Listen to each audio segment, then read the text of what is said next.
Hello, welcome to Scale Modelling Twins. I'm at the bench, so I thought I'd turn the camera on. I'm here with my friend Scott. Say hello, Scott. Hello, everyone. Yeah. All right. So, what are you working on? Let's have a look at your stuff. Yeah, there we go. Done it. What am I working on? I'll be working on the Walker Bulldog. There it is there. I'm going to be playing around with the tracks. Okay. So last night I've already get some light in. I've already painted the tracks, and now I'm just going to do little bobs.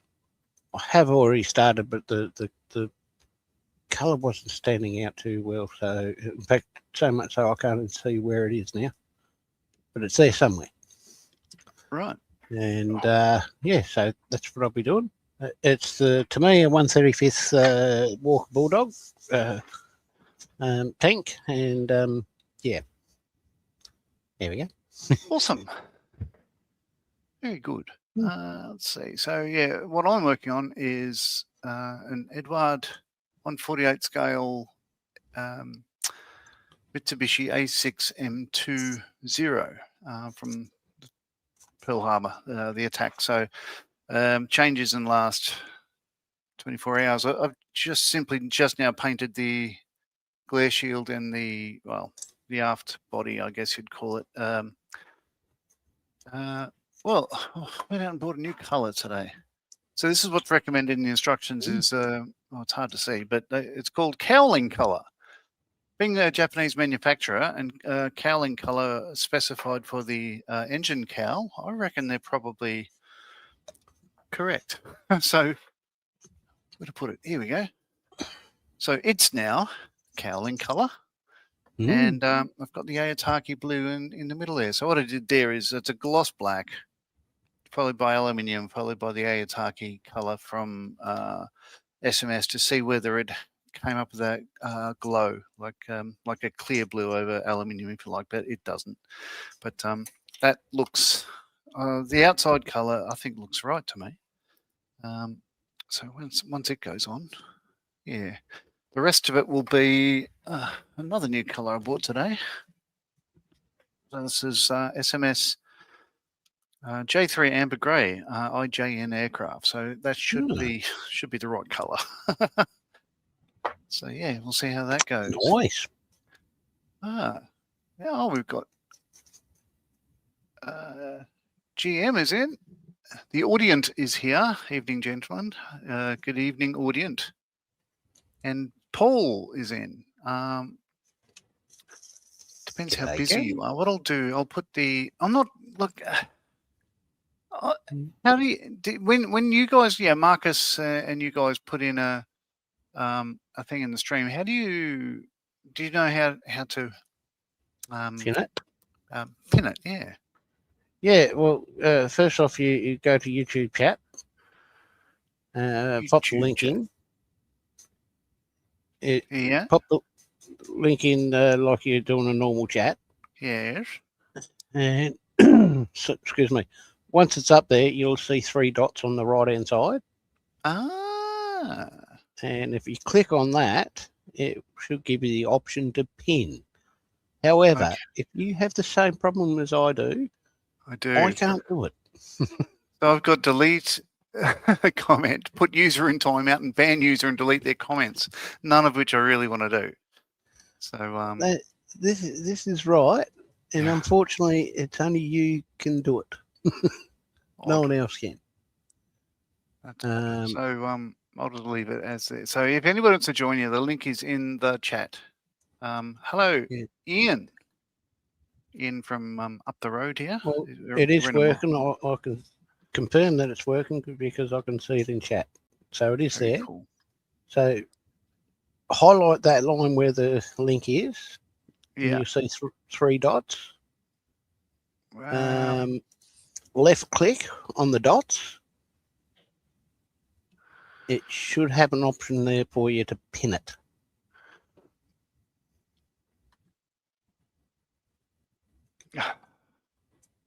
No. No? Nope. No, that's weird. At least you can post your own link. Yeah. I can do everything like about banning me from my chat and all that gack. Yeah. Yeah, I can't do that. Oh well. Ah, that's a shame. Very strange. Anywho. Ah! Hello. Hello! Good evening. How are you? Hey, Paul. Oh, I'm fine, thank you. And how's everybody else? Oh, peachy, good. just peachy. Oh, just peachy. Scott, I have one thing to show you. Mm. I hate you. TSR2.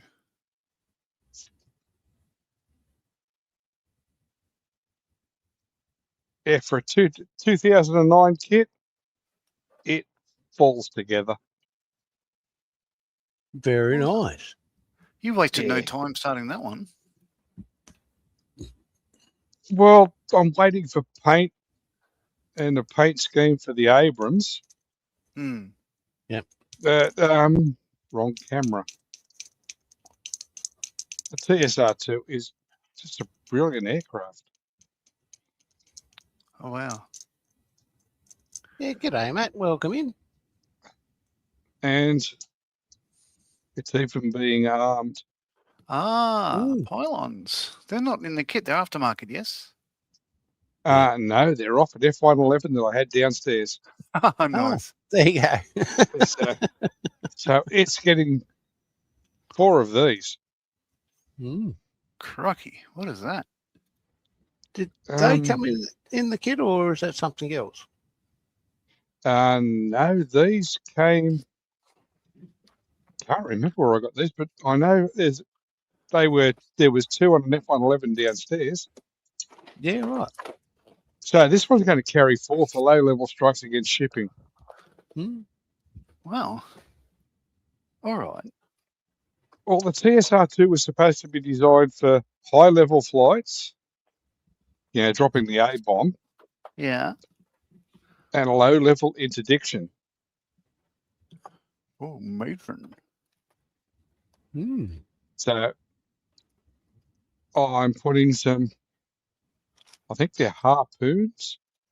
Yep. Something else on it. I know I've got one F111 downstairs with harpoons on it and drop tanks. Right.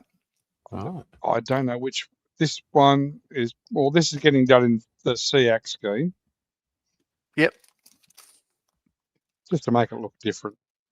Right. So I've got some With aftermarket F111. stuff which you can choose from and take whatever you'd like, if you'd like. Yes. So showing here, in no particular order, it's a Nuclear WE. bomb pack. That comes in the kit. Does it?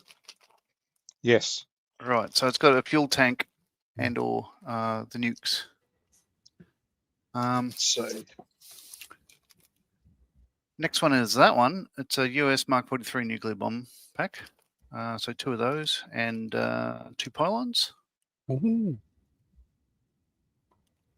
Or TSR2 1,000-pound type N1 bombs. Let's see, 4 of them and pylons. yeah. Well, I figure I've got this from the F111. Hang on, let's pop to you. Hang on, give me a moment. Yeah. Oh, okay. Oh, yeah. The pave tack pod. The pave tack, which is going to get mounted in the bomb bay of the TSR2, like it was in the F111. So that will go into the TSR2, and it gives the RSO something to do. Yeah, it does.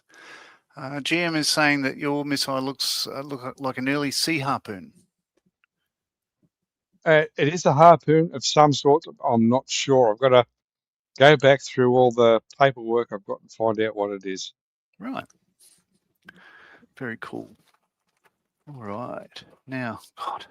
So I just turned around because I've got the same kit as you, of course. And oh yeah, It's a bloody big kit.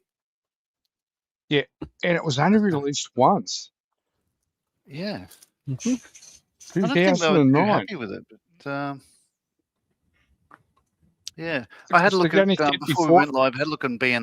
The accessories they had are no longer there, so that's a bugger. But that's all right. Sorry, I bought them all. I know. They didn't have much left. CMK no, have no. plenty. Yeah, I think. Well, they're all. I think I should be able to import them from Hannants, but that could be any time down the track. So there. So while If you want the look, control surfaces, you can have them because I'm not going to use them. I don't know. I'll have to consider that. Okay, because you get all of these, Hmm. the flaps. Yeah, that's the box you get with it. Right. And I have the upper and lower air brakes, Oh, which I okay. haven't used because I couldn't work out how to fit them. And I didn't want to cut the thing up to do it. Sure. Got all that. That's all the control surfaces. Back in the box they came in. If you want them, John, you can have them. Oh, that'd be fantastic. Happy to pay for them. And I did get a vacuum canopy with it. Oh, you did? There's the C&K one as well? Yes. Well, this kit, which Scott gifted me, was missing parts. So Oh, it I'm came not with aware the of full. Yeah, that's why it came with the full cockpit set from CMK because that was missing. Right. Yeah, most of the cockpit was missing, so that's all in. I bought the. Oh, hang on, there it is. Sorry, I've got too many shells. So there's the vacuum canopy. Oh, wow. Okay. That came with it. There's all the what are they? Air brake kit, top and bottom. All right. So I haven't used them.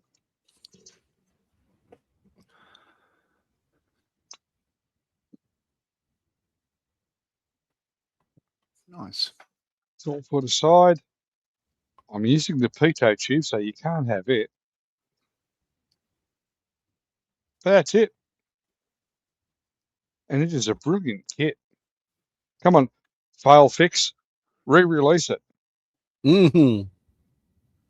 And the only thing I've added to it that I did get with the kit, and so the parts you should get, John, are the white metal undercarriage.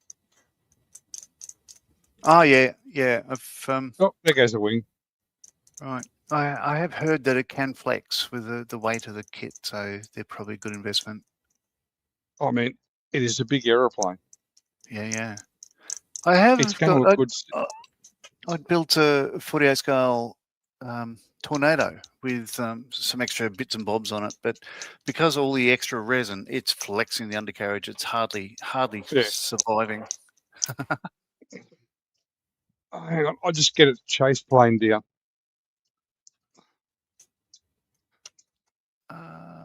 Oh, Jim's in saying Looking at greetings Jim. programs. Oh my God. The Lightning Hey, is Jim. not a small aircraft, eh? But yeah. Yeah, it's really interesting. They had to use the Lightning as a chase plane for it. Hmm. Yeah. I'm still in two minds about whether it would have been a success had it reached fruition, gone through the program and stuff. Like I think it would have to If it undergo had gone major through changes. Yeah. full production testing and actual inclusion into the RAF, I think people would have been scared of it. That's not working. I mean, Next. Lockheed were actually scared of it. The Americans were scared of it. Yeah, they do that. I mean, it is a big damn plane.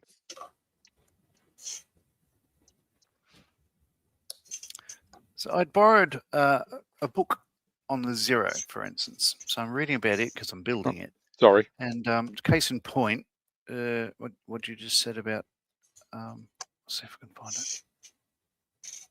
Zero matures, and it's going through different models, yada, yada, yada, yada.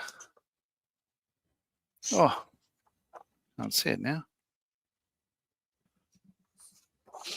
Oh, wow. There we go.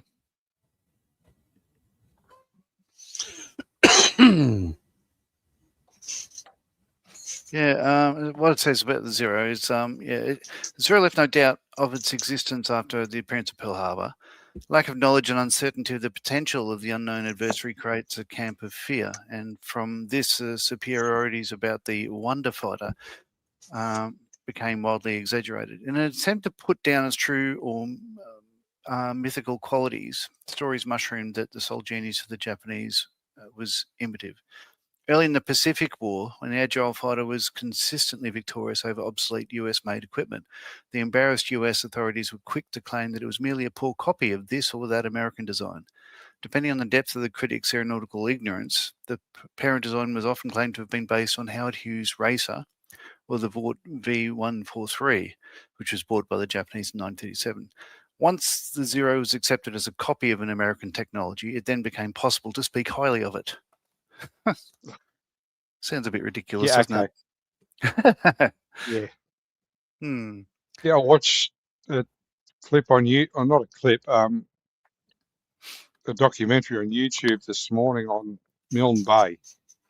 Oh, yes. Yeah, the 220 sorties that the Australian Kitty Hawks flew in that engagement. It was just, how the Japanese at the time were so wrapped up in their own importance of what they did as they were covering the Pacific. Mm. They allowed a day for the taking of Milne Bay, but we wore out all the guns in the Kitty Hawks and found out they were coming. So we had 6,000 troops waiting for them. Well, So, and it's one of the least appreciated efforts of World War II. I think, yeah. My usual style of misplaced. Oh no, there it is. The photo etch for this kit. There we go. All right. Oh, Marcus, look away. So this is ADF antenna. PE37. Evening, Jim. Could be that one.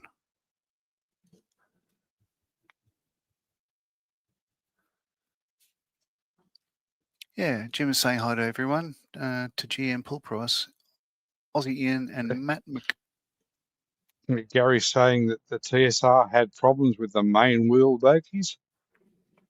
Yeah, they had a terrible sort of oscillation. It would massive sort of like shuddering and everything else. They couldn't really get that to. Well, if they had kept them in service long enough, they would have sorted that out. Yeah, they would have, because they had problems from the first flight. So I think when it flew, they basically maybe in the last flight they retracted the undercarriage, but they couldn't do. They wanted to go, twice the speed of sound and all that sort of stuff, but they would overstress the gear. So because they couldn't retract it, they couldn't sort of fling it about as much as they wanted to.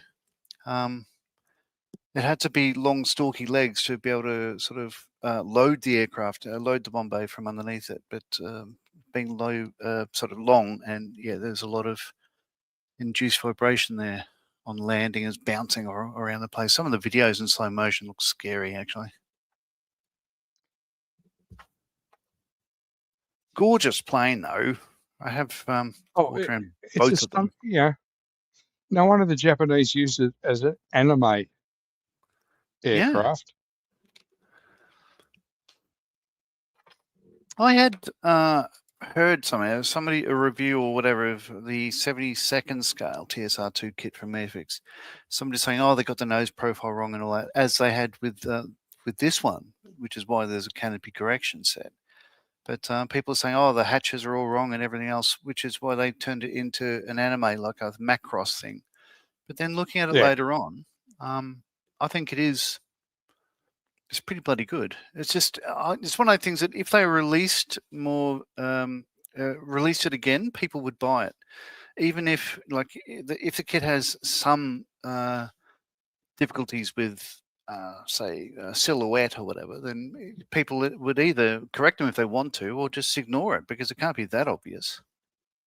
I mean, even if they released it as a vintage classic, I mean, CMK's already got all the correction gear out there.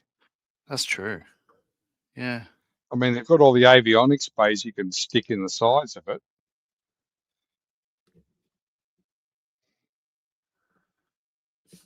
I mean, as Scott knows, which is why he got me the kit, it's been my unicorn kit for at least 5 or 6 years. Yeah. It's I'd been after it since it came out. But yeah, I was so desperate to get a TSR2 that I was just about to buy a vac form one from Hearn's Hobbies back in the day, but I did not. Oh, they were even older. Yeah, and just as well because it would have been I wouldn't probably I feel it would have been beyond my capabilities. I would have given it a go, but I don't know if it would have worked. I mean, I would have kept it on the shelf. Well, if I build it with the intention of not entering competitions, it would probably be okay.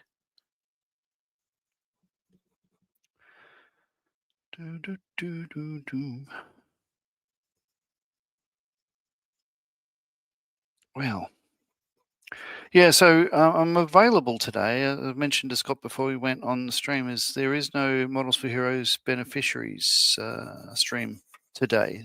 We are usually live on that for an hour on Mondays and Wednesdays, but they had, Steph had other things on, so I found myself free. So I figured if I'm going to be at the bench, I'll just turn the camera on, and that's what happened.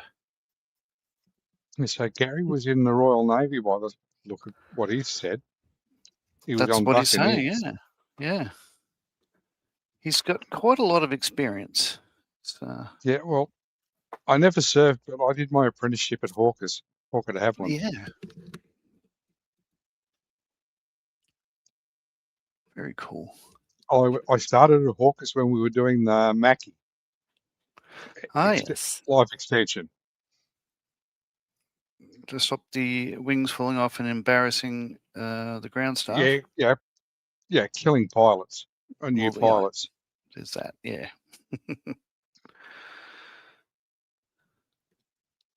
Yeah. Not a good look. So that's when I started at de Havilland's, and we were just looking at we were quoting on parts for the F-16.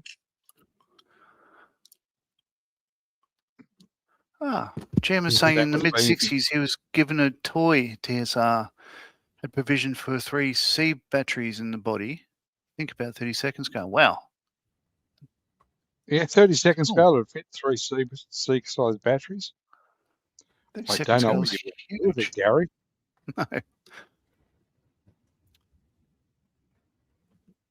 But if you're a consenting adult, that's fine. D62.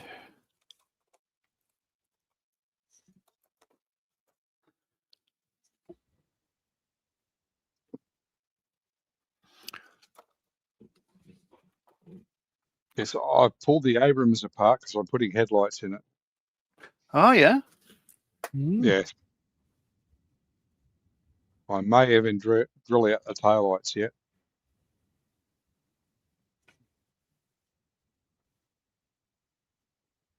Very cool. Oh, we've got another incoming. E&M.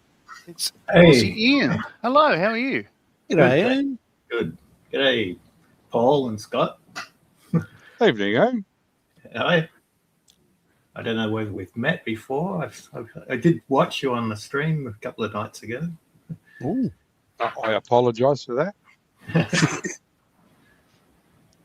So Ian and I were in Hawkesbury. Look at me go. Hunter. Hawkesbury. Hunter. Newcastle Hunter Skull Modelling Society, not an IPMS club because they just don't want to be one. Yeah, a bit too laid back for that. I think so. So what do you got? What are you playing with, Ian? If it counts, I used to live at Woy. Ah. Oh, okay. Yeah. It's not too far away. My daughter lives up at Peter and Greta. Oh, yeah. Yeah, that's even closer. It's closer to me. Wow. I'm at Maitland. So. Oh, nice Sherman. Awesome. Yeah, I've always got a Sherman on the build, and this is almost finished. It's been on the shelf for donkey's years. It seems like it. I thought I'd get it finished. The camera is really showing it up as glossier than it is. But I do need to put a matte coat on it, but it is. No, that's pretty. Yeah, my twin brothers in saying hello, modelling meddlers. Hello, Paul. Sorry, and GM is Evening, saying, other Paul. there was no electrical fittings. I think someone changed their minds for the final toy. Jim is giving you high praise indeed. Thanks, Sherman. So that's another Sherman you got. No, this is the Tamaya Chaffee. Chaffee. Yeah, I have yet to spray paint the olive drab on it. So, this is. I kind of. It's black or Panzer grey primer, and then light grey and aggressor white highlighting, and then once I do the olive drab on it, it'll have a kind of a fun, like a faded appearance. So, yeah. Gary's just asked me a question from when I was at Hawkers. Yes. At Bankstown. So he's asking. He said he knew a number of guys from Hawkers at Bankstown. Do you remember an Irishman at all? Gary, when I was at Hawkers at Bankstown Airport, there were 1,500 people there. To be sure. And I worked with a lot of Scotsmen. And I'd like to thank him for introducing me to Scotch. Oh, nice. He was a Highlander. So 25 years in Australia, and I still couldn't understand him. I do have a 1/16th version of the berry tank. I think I've got that as well. Well, I've got the. Just move that out the way. Oh, God.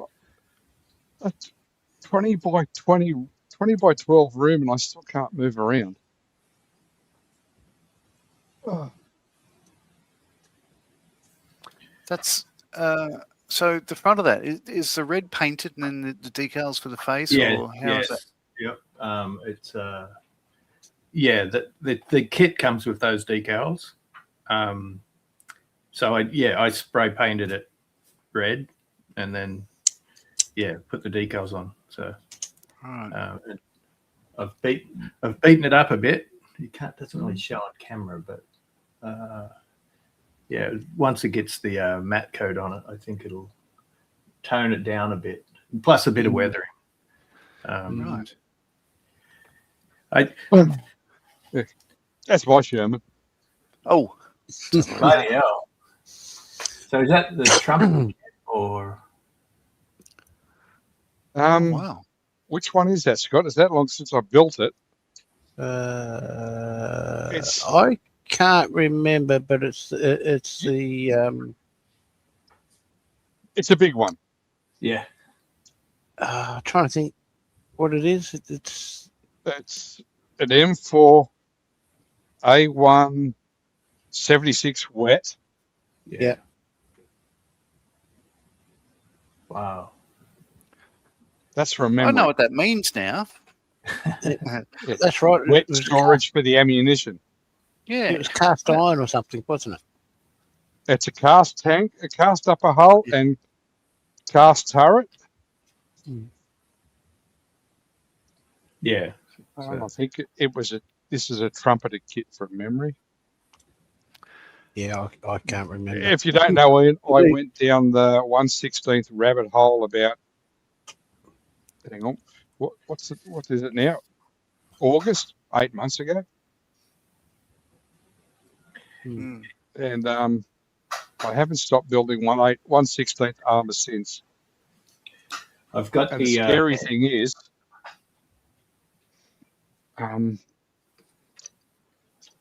Jesus.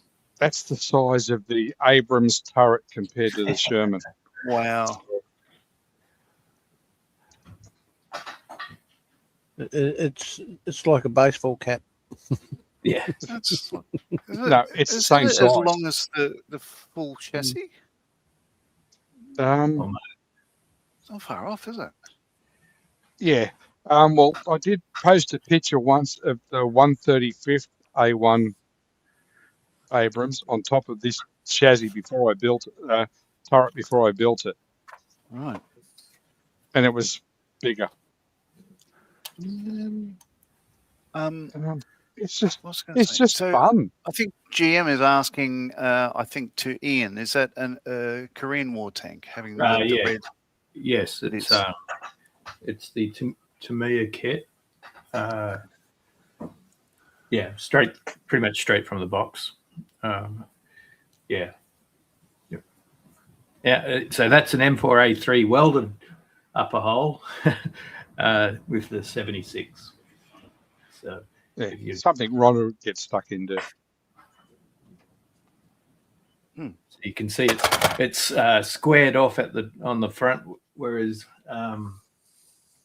was it Paul's? You can see how round off his is the cast hole. Here you go. I went back and had a look. Oh, sorry. Let's go back to you. It's all right. I'm sharing a picture. Are you sharing a picture? Yeah. Oh, okay.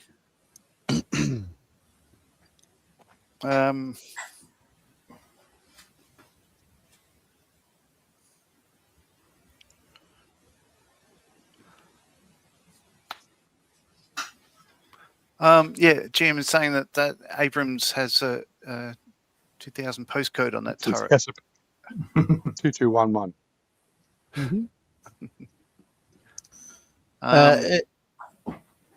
It's a picture of Paul's Abrams. I think it's a 135th sitting on the turret of the 116th. Yeah, that's the M1A2 I had. The Australian, the Abrams we replaced the probably should say M1A1 with. There we go. Crap. Bloody hell.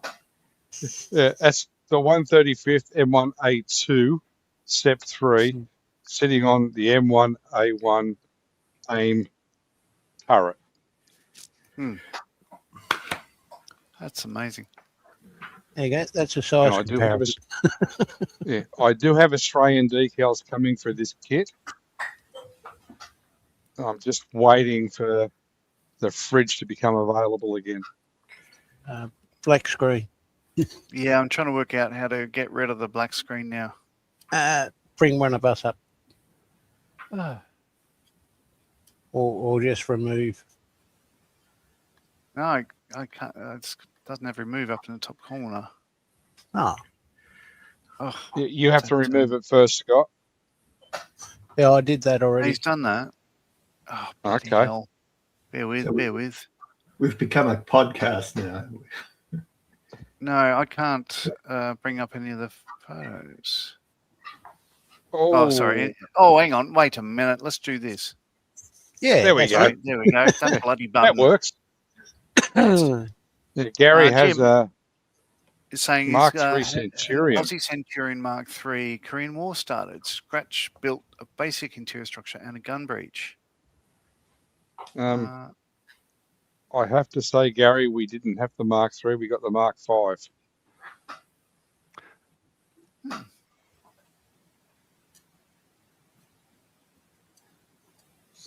I may be wrong, but maybe AFV clubs say we had the Mark V. Because I remember my old man saying he used to work on them. He was Ramey when he was in the army. I remember him saying that he had Mark III, but one of them was upgraded to a Mark V, but they chose not to go ahead with it because he told me the reasons. I can't remember now. I'm not even sure. But I think they The had Mark three V Mark. had the 17-pounder. Okay.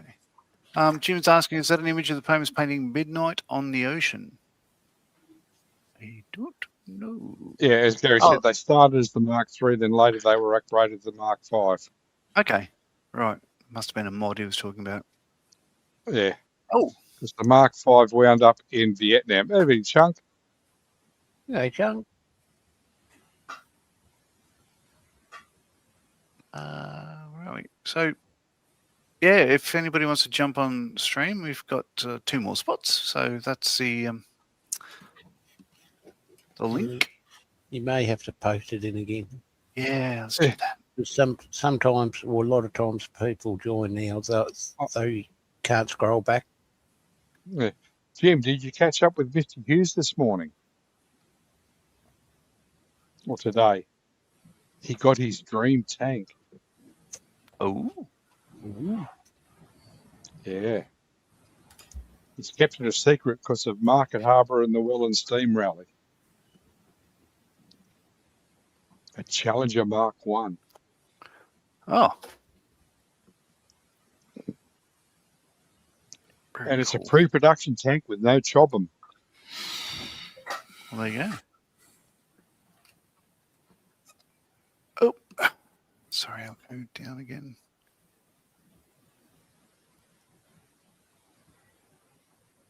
Oh, yeah. And Chunk is saying hello to Jim.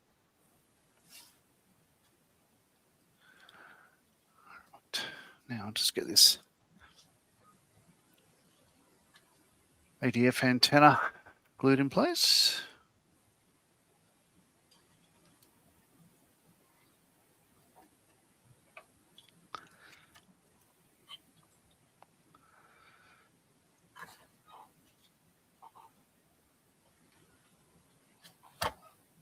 Oh, come on.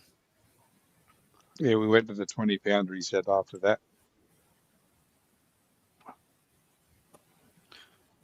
Of course, it's stuck to my tweezers. Let's try that again. No.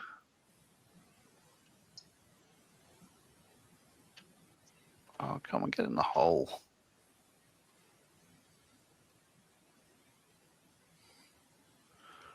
That's what he said. Oh, cripes. All right.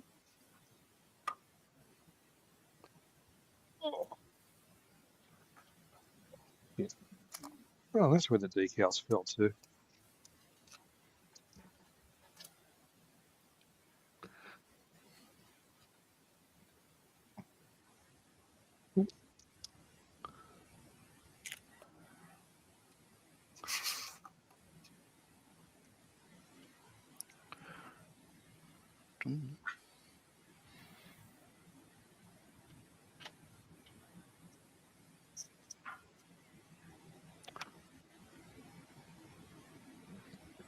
I see a lot of people use, say, drill bits without actually putting them in a handle or whatever. It doesn't work for me. I have to put it in a handle every time. It just jumps around. Yep. Yeah, same here. I saw someone doing that the other day, and I was thinking the same thing. Like, there we go.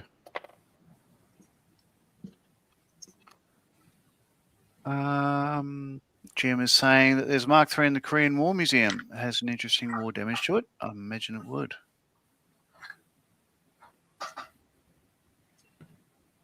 Oh, yeah, let's try that again.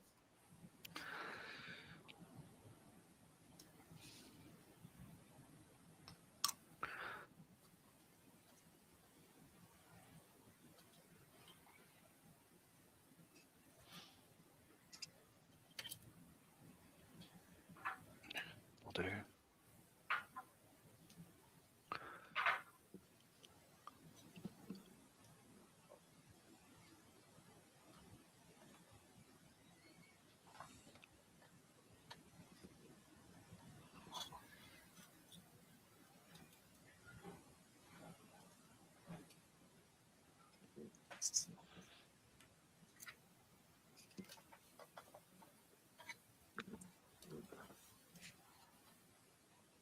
Okay. Next. I haven't decided whether to put an open canopy or a closed canopy on this 0 yet. It's got all sorts of nice detail and everything else. Just, you know, I just don't know. I think you'd still see it. It'll be distorted somewhat. E10, that one.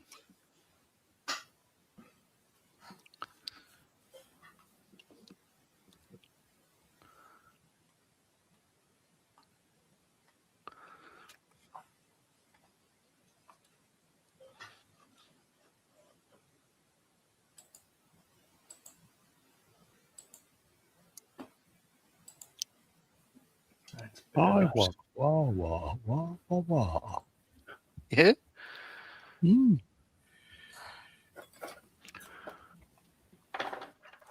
It's good to hear. Mm.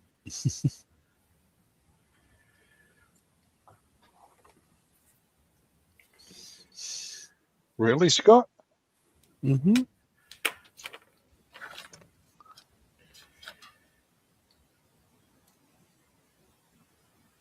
Yeah, where's the Apparently square? so.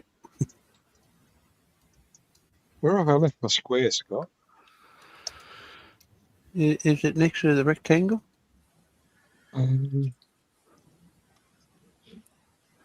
Oh, bugger.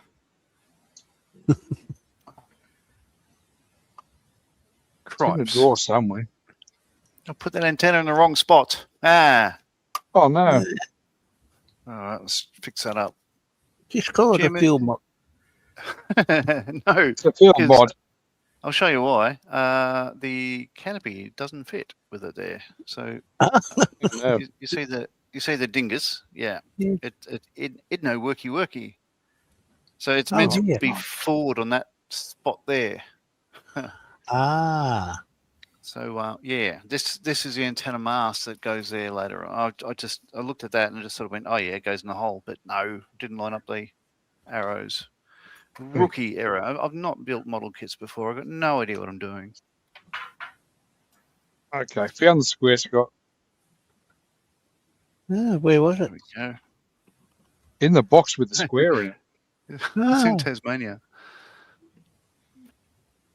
Oh, sorry. No, I didn't read that out. GM is saying that he has 2 kits of the Mark III, enough differences to build 2 versions, a Vietnam version and an Israeli late version with all the NBC stuff on it. Yeah, the Australian Mark V served in Vietnam. Right. Oh, it does too. Yeah. There was as you said, it's a one of the one of the brands has the Vietnam Yeah, Centurion AFE. Aussie AFE club. Thank you. AFE Club. Hmm. It is a nice build. There's the Arilla. Oh, shit. Still howling a Once gale upon a- outside. Is it windy where you are, Paul? Oh, close. It's bloody windy up here. Yeah. We're meant to be nothing but storms right now. Rain, wind, thunder and lightning, but Very, very shit. frightening. It's just not. Galileo. Mm. Sorry, I'm old. Let's try that again. I'll drill a new hole for this because I can, because I've got to repaint what I've stuffed up anyway. So let's do that. There we go. Yeah, that's almost straight.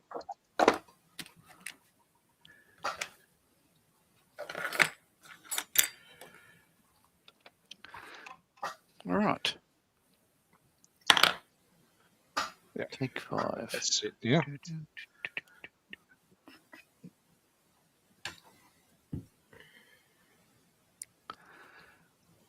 Oh, Jim's had bran this morning, so it's windy around him.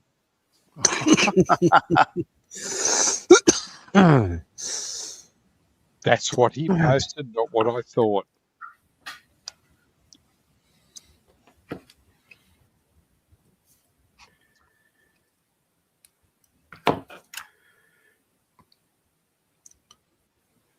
Right.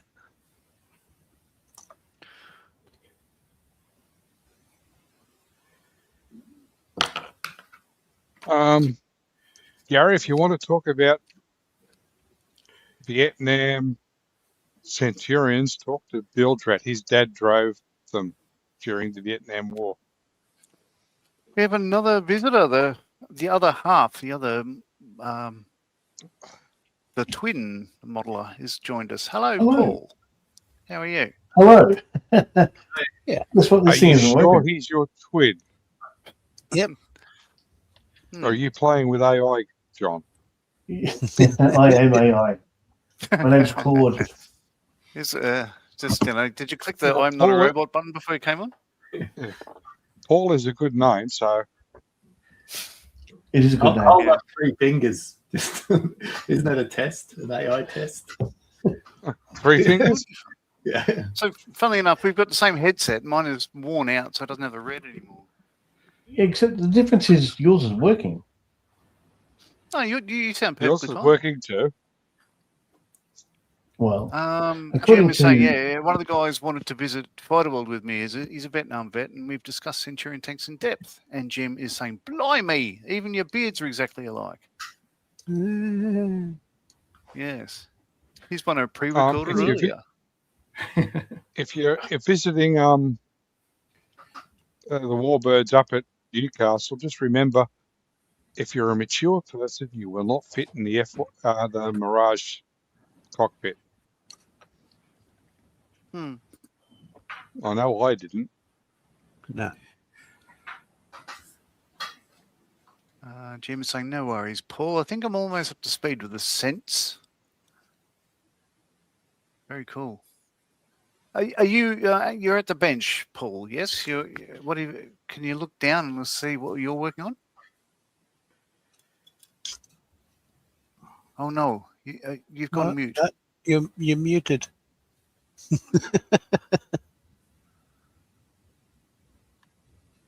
Hello? Yeah, it must be something you've done. He's talking to the Paul down there. Try disconnecting and reconnecting your headset.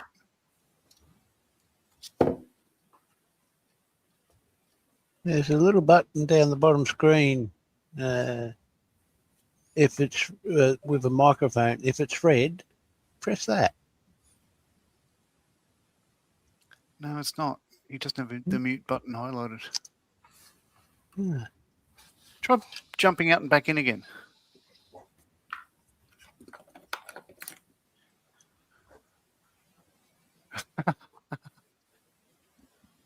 GM said he wasn't planning on climbing back into a tight hotbox, the Mirage cockpit. Oh.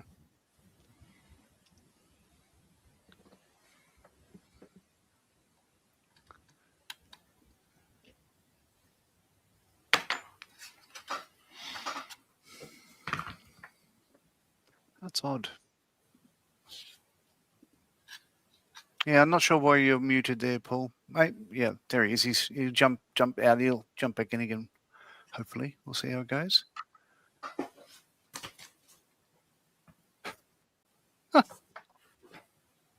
So, that's funny. In the family chat, there's a message. My daughter said, my left hand hurts. My left hand is being a bitch.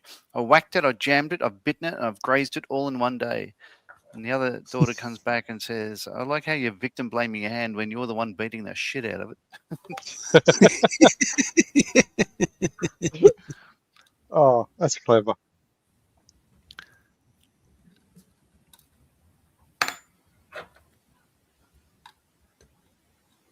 I I don't know whether he'll be back. I'll just wait a moment before I do anything else.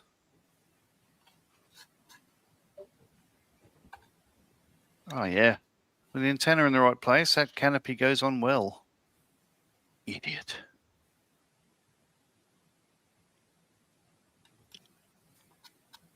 Oh! We have another guest. Oh, no, so it's a picture. No. This is a picture of... This is a picture my ex-wife sent me because she went to the Cessnock Air Show. Oh, okay. Okay. And that's the Hudson that was there. Cool. And this Sat is in the the woman turret of that that. found out. It's bloody hot. Yeah, this is the woman that found out I had a car collection.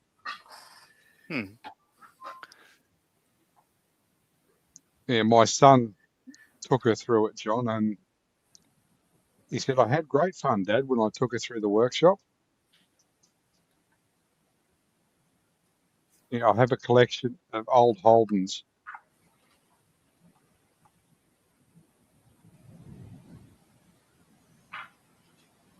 I was looking for another picture for Spider Town.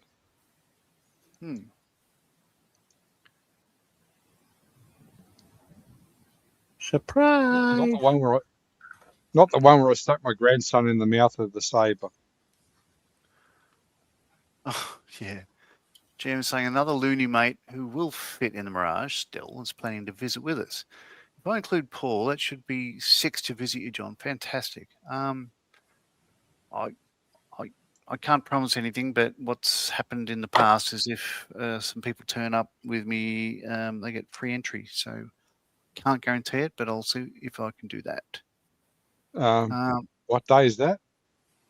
Oh, it's up to you guys. He hasn't said which. So okay, Okay. I've got a message.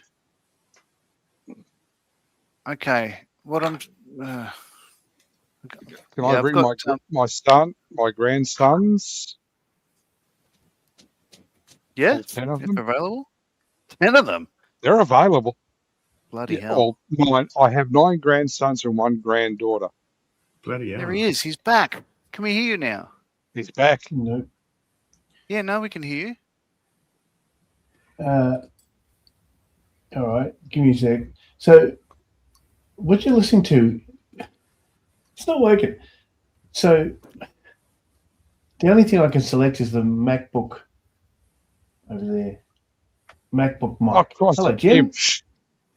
Don't talk about him. And You can can't talk select about this- me. That's fine. I've decided to join the ride with the Aussies today. Hey, Jim. Thanks for having me in, Oh, John. did you see- Hello to everyone. Oh, Did you see Mr. Hughes' post this morning, Jim? I'm sorry. Could you say that again, please? Did you see Mr. Hughes' post this morning? No, I haven't yet. Good news, bad? He has a new tank. Oh, okay. A new tank. All right. Well, don't tell me. I'll go find. No, it. you watch it, Jim, I'm and sorry? you will really enjoy it. Okay. Excellent. Excellent. Yeah, they Looking didn't have forward to to it. touch it. Oh, pardon me. They did not have to touch it. They did not have to touch it. Is that a cryptic reference, or is that? I'll have to tune in and find out with Mr. Hughes. Tune in and find out, Jim. You know, the funny thing about those guys. Sorry, John. I don't mean to monopolize the chat. that's all good. Those guys don't look like they've aged a day. No, they don't. You know, What, they 3 guys on top here. Yeah, we do. Yeah, right. Yeah, No, well, yeah. Mr. Hughes' channel. I swear they Yeah. look like they're still like 22 years old. All of them. I mean, the first time I found Mr. Hughes' channel was with a guy called Fitter Matt. Okay. Yeah, he introduced Mr. Hughes to YouTube. Ah. I thought, Okay. yeah, I'll watch this. He collects tanks. Yep. And let's see how this works if we try and start it after it's been sitting for 35 years. Yeah. Well, we saw what Oh no, I'm sorry. See, I've got my tank channels mixed up. There's an Englishman located in Essex, somewhere around Colchester, and his channel is just simply his name, Mick Wilson. Yeah. M-I-C-K. Yeah, Mr. Hughes. Mr. Hughes is a farmer's son. Okay. And apparently, he's the farm his father owns has a World War II history. Oh, was it an airfield? No, it was a farm with a lot of history to it. Well, that's typical of the United Kingdom. There's a lot of history there. So Gary's obviously old. He says he knew Joe Hughes' dad and girlfriend's mum from school. okay. That's just strange. Girlfriend's mom. Oh, okay. So- Okay. All right. Okay. So Paul doesn't have an image at the moment. And he's gone mute. So I don't know if he's done that himself or not, but Okay. we'll see. Maybe it's a crappy connection because I did see his image was freezing a little bit before. Well, while you guys are all talking armor, I'm going to be working on my aircraft. I'll give you a little quick tour. This is what I'm working on. Getting back to this. And then over here, Nice. I've got the Hurricane Mark II, the tropical version with the 40 mil cannon on it. I bought that last weekend. And so I'm just going to get busy working on my, here, let me see if I can get around that vice. There we go. That's a little better screenshot. Anyway, I decided to get busy with this as I've hit a wall with a couple of armor kits I'm working on. So I'm just going to, the tank and the Jeep. So that's me. There you go. Cool. There you go, Jim. Can't see you. There we go. That one. Oh, the American B-17 flew from there. Gartree Airfield. Oh, okay, Gartree Airfield. Okay. All right. Thank you, GM. Thank you. And Yeah, that there we is go. a big. Oh, you got the landing gear attached. Good. Yeah, that's the CSR too. Nice. Now, how many grams of weight in the nose? None. None. Surprising. And it sits perfectly flat. No kidding. Nice. Hey, every one of you jet manufacturers out there, take note of what you're observing. Very cool. I have to say, Airfix, you've done a great job of this back in 2009. Don't Yeah. fuck it up again. Yeah, that is an old model you're looking at there. I mean, Testing 1, 2, 3. Yep, we can hear you fine. Yep. coming through 5x5. Evening of the Paul. Camera. Audio.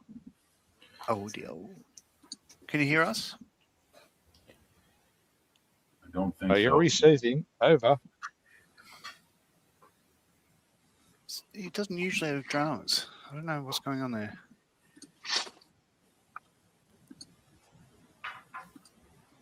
Hello, yes.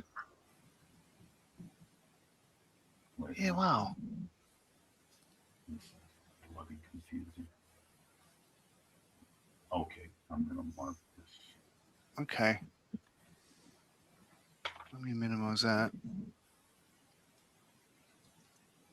Paul, are you receiving? Over. I hope so. Can you? All right. Well, I'm that's- gonna drop this one out because you're in twice. So just give me a sec. Uh-oh. Um, Sorry, it wasn't my fault. Oh God. Now I can't scroll down. Yep, there we go. Add to stage. Yeah, Hello, funnily enough, hello. you were there twice. Oh, that's right. I'm gonna And screw it up neither- for a second, John. neither I had a gotta working prop the microphone. computer up for. No, we can hear you. You Okay. obviously can't hear us. I can. Yes, Hello, I is it can. working? Yes, I can hear you. Yes, can you hear me? Perfectly. Yes. Yes. It's actually working. So these things don't work. Oh, really? They work on a PlayStation. They It's don't work on a Mac. All right. Oh, Interestingly, Yeah, You're no, you're using right. So a I'm Mac. using, I'm using a Chromebook, and it works with that. But I think Yeah. you're right. interestingly, when that plugs in, it doesn't plug in all the way. Oh, So I think you need the Excuse $1,000 me? headphones instead when you got Apple. oh yeah, but you've got them. Yes, I do. Show us what's on your bench. Try the $50 Oh, the same ones thing. on Amazon. The same thing that was on my bench 6 months ago. That guy. I haven't done a Oh, thing. nice. So, yeah. The last time I held this up feels like 2 months ago, and it's the same. I'm at the same stage. So, Paul, are you running a VPN? No, he's not. no, I don't even know what that shit is. Okay. VPNs for people who watch porn. Allegedly. No, it's not. Of course, I've tried. Porn. Oh, Alien Ian is saying hello, twins from the opposite side of the world. Hello, Ian. Ian. 77. Sorry, can you show us Oh, the hey, interior of the Mustang again? I didn't see it. I wasn't up the screen long enough. Ooh. And yeah, give us a spin it around. Show us the instrument panel and the whatnot. Oh, wow. Oh, very nice. That's pretty. That everything's just out of the box Tamiya. Yeah. It's Yeah. a beautiful thing. I am absolutely loving it. My only problem is, I'm just too busy to do this modeling stuff. But the other thing is I airbrush and everything in the garage. At the moment, my garage is out of commission, so I can't do anything tonight. So I thought I'd jump on John's StreamYard. So Yeah. Well, you're very but welcome. it's an unusual week for me because I'm actually at home in Melbourne. So yeah, That's another Mustang Paul, the other Paul. Let's have a look at that. oh, Yes, it's a red root conversion. Ah. is The it? target That's an towing Aussie one. Mustang. Yes. Target towing. A68 ones. Yeah, they used to take off with the engine at full throttle and kept it all the way through the tow. Nice.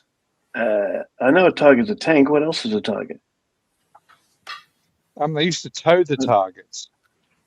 Target towing. I thought you said tiger towing. No, target No, towing. it's the other way around. You got the tiger by the toe. You don't have the toe by the tiger. You can tell it's a post-war Mustang because it's got the red dot on it. Oh, yeah. Yeah. In the roundel, yeah. In the roundup, okay.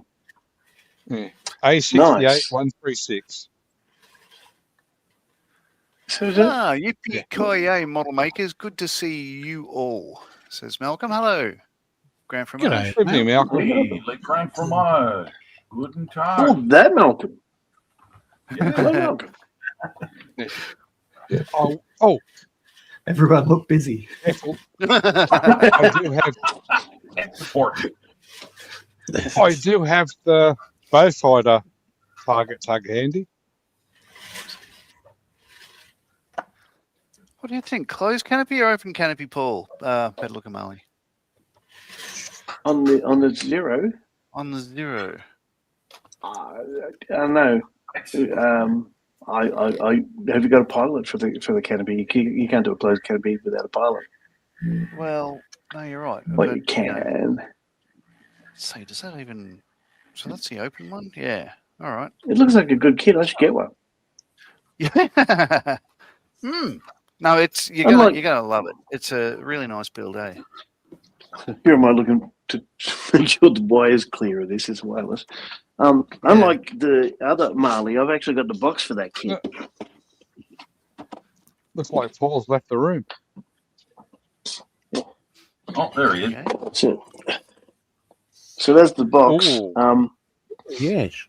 And there's actually 2 kits in there. So John's doing one, and I'll do the other one day when I'm probably retired or something. What's great is you won't have to buy any paints for it. I'll give them all mine to you. Now that's some brotherly love there, giving him a hand-me-down. Isn't that nice? Oh, not giving him your use paints, are you, John?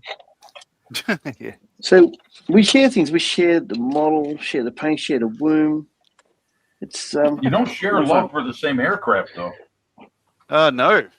Oh, Well no, spotted, no. Jen. So, I was watching a stream the other day, and somebody said that. No, who was it? No, I was watching Genesis. Jen, who we've met in the UK. Yeah. I was watching one of hers, and she said, "Oh, I've got this new kit. I'm so excited about it. It's a Hampton." I just thought, "Oh my god, let's delete." I'm not watching that. Bless her. Hell no. Oh, we all know. We all know the best aircraft is a Beaufighter. Yeah, I agree with that.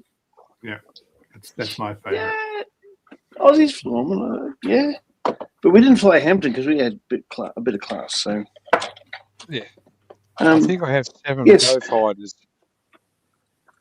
I think we did fly them in the RAF Aussie squadrons. Yeah, up in New Guinea. Beaufighters. The Beaufighters. Yeah, Beaufighters we flew till 1956. Sorry about that. I hit the close button. I dropped myself out of the stream. Oh, Well, I'm back in now. and we didn't notice. Good.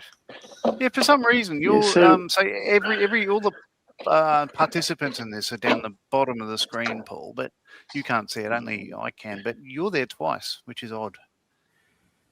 It's sort of weird, but I think it's because you're on a Mac and they do funky stuff. The GM says he has 4 of those 0 cents headed this way for Bob Harris. Payment for the Hella Tractor Petit Gris. Very nice. Did that help? That fixed it. Yeah. What happened there? Yeah, sorry. Well, I was in before and I exited. The tab was still open. Ah, there we go. Oh, so there you go. Twice. Yeah, I was trying to get the headphones to work.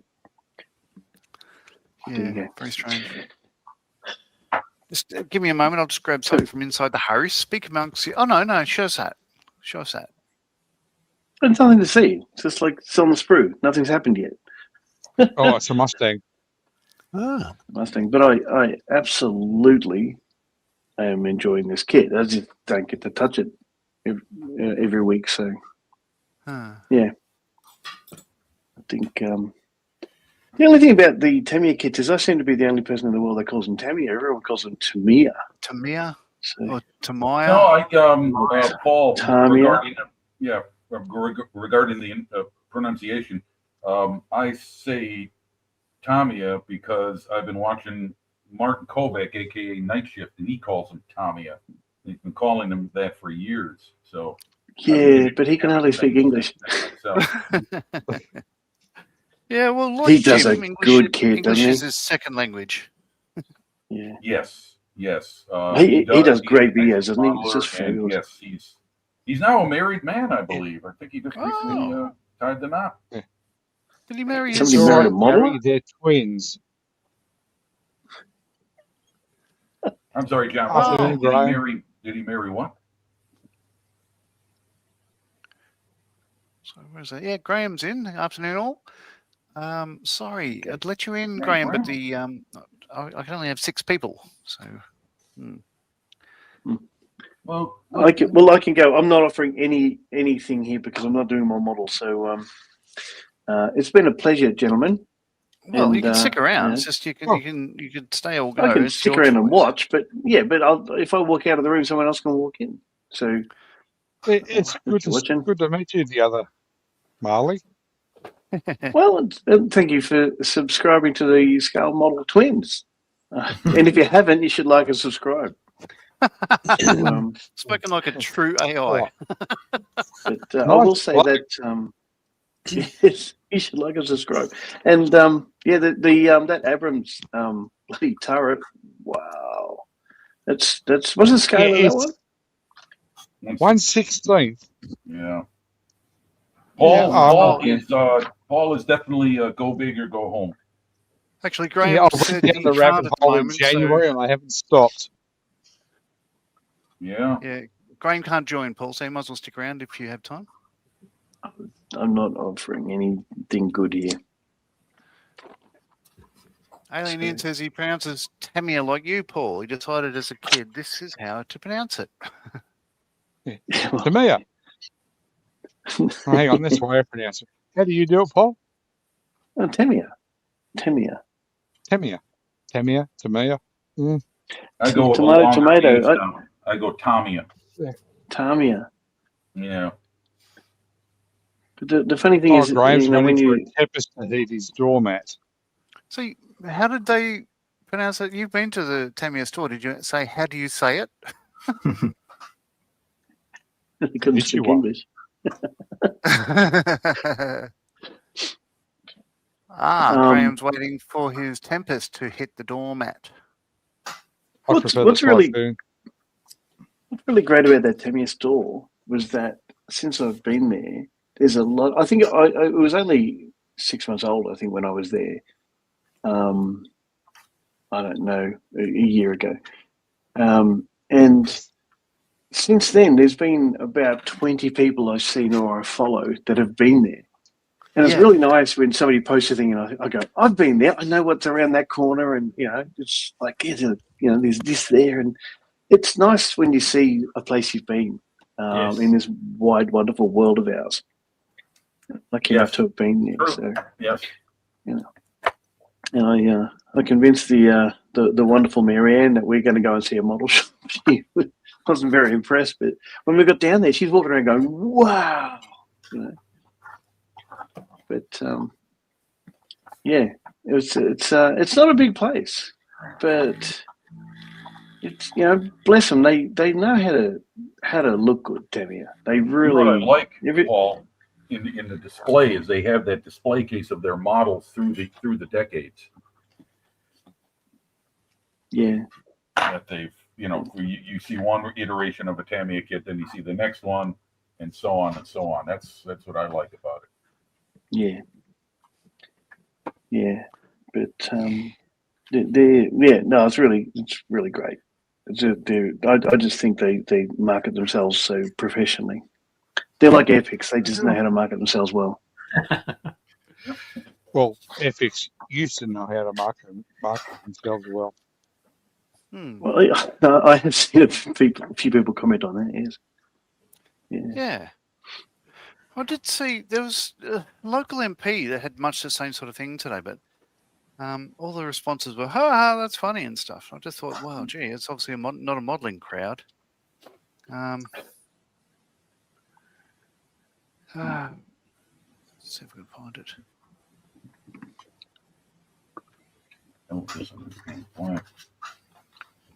Uh-oh. Gary's getting the head off his Japanese counterparts. Well, every year, Graham, that is the TSR2. Every year, the Shizuoka model show, Andy of Andy's Hobby Headquarters attends it. I think he's a regular attendee there. And he always goes to the Tamiya shop and does a little tour of the place. But cameras are only allowed, I think, in certain parts of the shop, not everywhere. Mm-hmm. I could be mistaken about that, but I do remember him saying something about, I think you're just not supposed to walk in there and start filming. I think you're supposed to clear it with the management. I think you have to ask before you do that, Jim. Yeah, exactly. Yes. That simple little thing. Yeah. It's called being polite. Aye. Oh, that's so old-fashioned. What is? Sorry. Being polite. Ah. I see yeah, being polite, being old-fashioned, yeah. Yeah. 2026 is Japan, just. Paul. I'm sorry, Jim. How many times have you been to Japan? Oh, only once. Okay, just curious to know. I've heard that they've managed to maintain very much so the traditional, not traditional, but I mean their culture is still very strong for an island nation. Absolutely. I loved everything about the place, and I just think they just know how to do this century better than our bloody stupid nation. They've got some. I don't know. Well, I mean, where I live, it's just all graffiti, machetes, and bloody burning down arson. tobacconists. Yeah. Yeah. And you go to I Tamir. wouldn't say our nation is stupid. I don't know. I'm a workplace trainer. I've met him. So, no, we have a very clever nation, but I loved everything about Japan. I just love the respect that you read in the books and things about how to act, for example. Like, if you walk on a train, if you have a backpack, and most people do, the backpack goes on front of you so that you're not inconveniencing anyone, you're aware of it, and stuff like that. I see. Yeah. And if they're also saying if you're on public transport, they really don't like people having speakers. If you're watching something, you need headphones. Right. They're respecting everybody. Yes. Which is the opposite of what Melbourne is at the moment. It's the opposite of what most places are at the moment, Paul. It's the same thing here. Yeah. As a New South Wales person, I can say the best thing about Melbourne is the Hume Highway heading north. Sorry. Oh, I don't disagree. Yeah. Graham, ask Scott. He might find you one. Oh, so Graham is saying he's jealous. Paul Price. Oh dear. Just PP. That's how everybody else calls me. There's 2 172 kits available. Yeah. I think I'll have to send one to Graham. Graham, Scott. Graham. Oh God, dear. look at this. Oh, poor bugger. Oh dear. Hang on. Oh, yeah. I got to join in. Hey, John, we've seen a TSR2. We've seen 2 of them. TSR2. Have we? 2 TSR2s. Yeah, there's one at Cosford, one at Duxford. There's only one. There's only 2 of them left. Yeah. I have seen an F111 at 35 feet. Come to Fighter World, you'll see it. You can touch it. Flying at 35 feet, or flying at 35 feet. Okay, no. I thought you meant within 35 River feet of an F111. Wow. Okay. Oh, I was thinking otherwise you could have been 35 feet above an F111 on a roof somewhere. I was in 3rd or 4th year at school. We were playing cricket. I was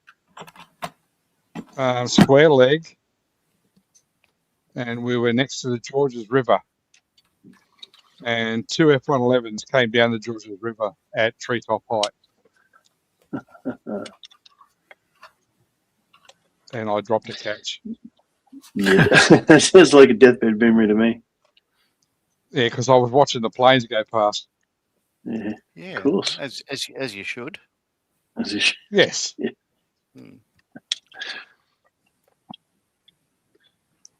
Hey, today's a big day. Do you know why? I'm just going to share a picture. I'm actually doing a model. All right. Hello, Sir Gene.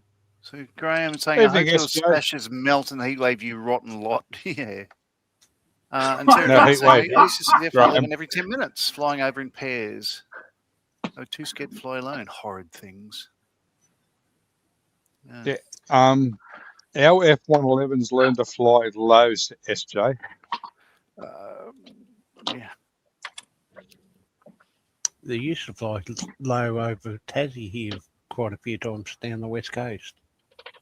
Yeah, they flew low when they were doing I think it was either a red flag exercise with the Yanks. Sorry, with the Americans. Yeah, the Yanks. Jim was saying don't call Jim. people from Sorry, Florida Jim. Yanks.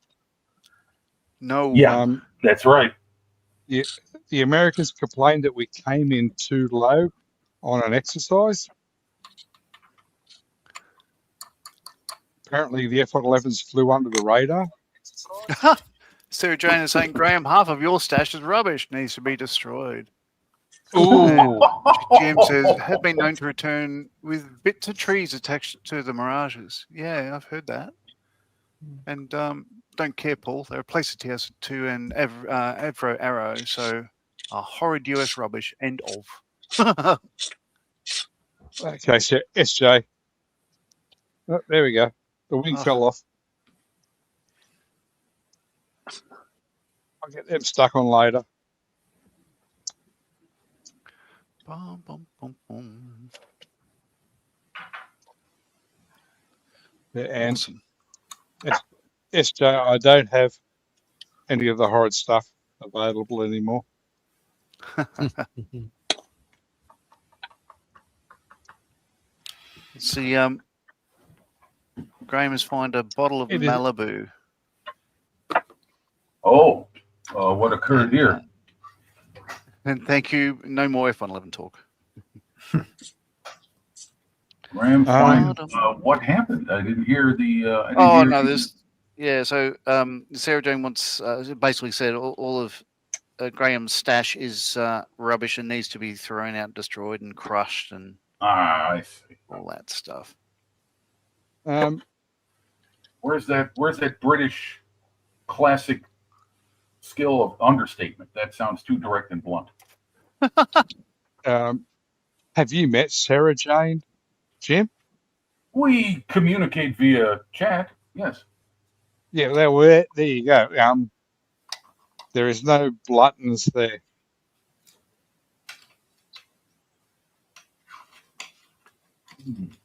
Oh, she's saying Graham has a lot of banned stuff, is why. I see. Thank you for clarifying that. He has a lot of the SW and ST stuff. Yes. Damn it, Jim. Dang that. Oh, God, you had to say that? Well, my name is Jim. Yes, but, that is a trigger. I don't know how many times the good doctor actually said that line. I think that's more like a post, series kind of. Every fourth or fifth episode. No, Jim? it was. He's dead, Jim. No, it was. Damn it, Jim. I do have the.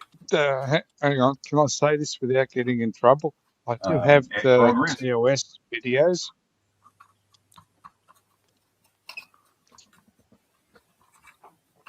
I'm going to get in trouble for that.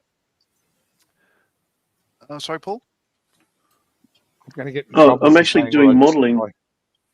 Oh. Uh-oh. Good. That Mustang looks like a real treat. That's the 30-second scale to me, a kid. Right? Yeah. Yeah. And it is a real treat. It is a beautiful model. Evening, Chunk. Yes, we all have a lot of that stuff, Chunk, but we don't mention it. My view in life is too short for a crap model. That's why I don't do Hamptons. Try and do a Tamiya whenever I can. But yeah, this is the first time I cut the fuselages out, and it's just a beautiful fit. Well, I'm not surprised. What was the name of that TV show a long time ago? Is it Next to the Galaxy Far, Far Away?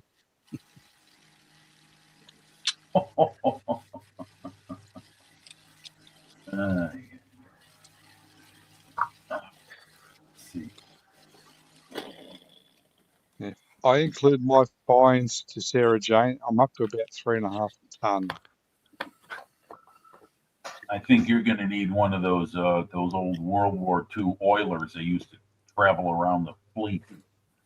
Oh yeah. And replenish the ships. You're going to need to fill that with Malibu. Well, Yes, Sarah Jane, I know you're watching. which is why everything incriminating has been removed from the background.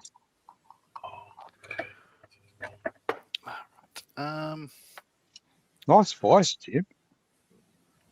Oh, thank you. It's every man has his vice. So, yeah, did you say you saw Ozzy Armour the other day when he broke the voice? Yes, he threw it out. He threw it out. He said, not the best quality. Yeah. Yes, China's bloody voice. Yeah. Yep. Exactly. So this voice is crap. Is it a bench voice? Yeah, he's whacking the crap out of bench voice, something with the mallet. Yeah. He's saying this voice is crap. It won't hold anything. And within about 2 minutes, the thing broken up. Yeah, good old Ron. I love him, man. He is. You gotta love Ron. I mean, can you imagine trying to work with him? The guy, no wonder he works alone. He works very fast. I think he prefers working alone. Yeah. He's Paul Marley hasn't seen it, but yeah, the Aussie Skull Armour thing. He is a restoration of a Grant tank. Yeah, that thing. The restoration. A long time. I remember the program where they showed their trek down there to get those vehicles out. One of them they had to cut a tree out of because it was growing through it. Yes, yes, Sarah Jane, made of Chinesium.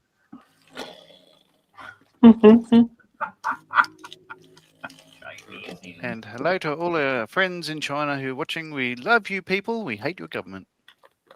We love you a long time. Yeah, I wonder how they're doing after that massive typhoon hit landfall. Yeah? That was a big one. If anyone's watching, it probably is the government. Speaking of government. You're right. Yeah, Paul, you're right. They restrict you. I mean, hey, at least they've got some version of YouTube there, right? I mean, I think so. I know you can't get one in Uncle Vlad's Russia. There's a bit of a brouhaha around my local area today. We had to start off with, it's been very windy, but an F-35 went up and did a handling practice over the base. And some idiots sent some drones up. Now, you know, drones aren't allowed anywhere near I saw that on the news. Not only is it the base closed, but the Newcastle International Airport is closed while they investigate what the hell happened. It's the same thing, isn't it? Well, it is. One's on one side of the runway, but, you know. Yeah, one's left, one's right. Yeah. So someone sent some drones up. Just what? Just to video the what? No, we don't know. I didn't see the footage. It wasn't me. I don't know, but I do know. It did say in the news report that people on base were told to close their blinds so screens could be read through the windows and stuff like that. But no drones that good, especially because they're all made in China. Sarah Jones says, did anyone see the UK Special Forces had drones and sent back, I should say data to China? Australia's very odd. We say data, and I think we're just wrong. Discuss. We say pasta too, so it's correct. Yeah, don't buy an Amazon smartwatch. Because they're not that smart. GM's very right in saying that CSRs are made of unobtainium. Yes, they are. So Amazon smartwatches, I'm sorry I interrupted. Yeah, I mean, Amazon smartwatches are allegedly tracked by China. Well, did you see the thing about the Blackview dash cams? No, what's going on with that? So they send data back as well. So what you can do on their app is select anyone's dash cam. It shows you all the dash cams around you. You can select it and you can watch what they're watching. Okay. And I checked. I got one of those dash cams and I checked it out. And it's actually mine's writing to the card, so it's not writing to the cloud. If it rises to the cloud, anyone anywhere can watch anyone's anything. That's insane. Yeah. That's just insane. But that's the price you pay for getting something. Yeah, but I that did talks see to the cloud. in the in the news a couple of months ago, maybe 6 months ago, they were saying like, don't buy these particular air fryers because they send location data and all that sort of stuff back to China. I'm just thinking, why would an air fryer fryers. need to send anything back? Location, for instance, like what are they doing? Monitoring my hamburger. You've I overcooked the just chip. searched dash cams on Oh Google my goodness, then, the and chips. all I came up with was ads. $140 is a cheap one. Wow. It was in the news. And I get my news from Oh, the it must ABC. be true then. Well, Oh, the ABC. It's a different ABC to you, Jim. Don't worry. Don't worry. Yeah, the Australian Broadcasting Commission. Fake Yes. news. Fake news. fake news. Yeah. Ah, guy's a cockspank. Oh, sorry. There we go again. Yeah. That's all I'll say Yeah, about that. again. Still in trouble with Gina. I think you'll find it's pronounced Joanna. Actually, I did see a thing where Gina, what's her name? The actress. Gina Reinhardt. Gina Reinhardt. No, Not not the her. actress. No, Gina Riley. no, it's the other one. No, it's the one that was in. Trump. She had Roseanne, or not Roseanne. No, the one that's in She The had her Fly. own- The Gina Fly? Davis. Gina Davis, thank you. Yeah, like she was on Yes. Graham Norton, and she was saying like, so you were going to be I think Virginia or whatever, but her mum wanted. So why is your name spelt that way? And she said, "Oh, it's because my mum told me later she didn't want anyone confusing my name with Gina." She said, "So I'm called the name I am because my mum had an irrational fear of vaginas." To which Graham Norton replied, "Yep, so do I." Oh. So she's GEE. Yeah, I Yes. think so. Yeah. Yes. GEENA. There's a name I haven't heard in a long time. Gina Davis. Wow. Yes. It's been a while.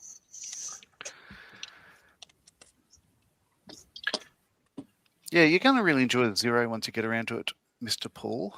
So, does everyone that'll be mobile phones? Yes, all 2029. data goes everywhere for, it is frustrating, I think, should you have a Word document and you can't keep it on your computer, it'll go to the cloud. Like it's like in the No, military, that's we an have option.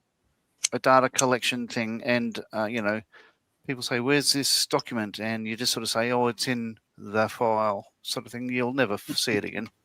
Yeah. There's a picture of it. It looks like the warehouse at the end of Raiders of the Lost Ark. Yeah. Yeah. Sarah Jane says, "My mum was going to be called Elizabeth, but Granddad was too drunk to spell it, so I had an easier name." There you go. My Eliza. grandfather, my grandfather, that's wrong. My grandfather too. Sorry.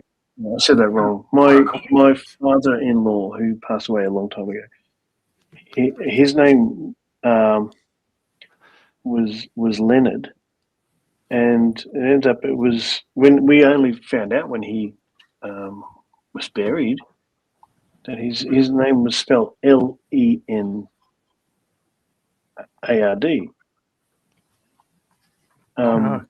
Leonard. Leo. Leonard. Yeah, it's typically Leonard. Leo. And the reason his Right. name is spelled that way is because his father was illiterate and spelled it wrong on his birth certificate. Oh, there you go. Because back in the day, not everyone went to school because they were dairy farmers and stuff. Right.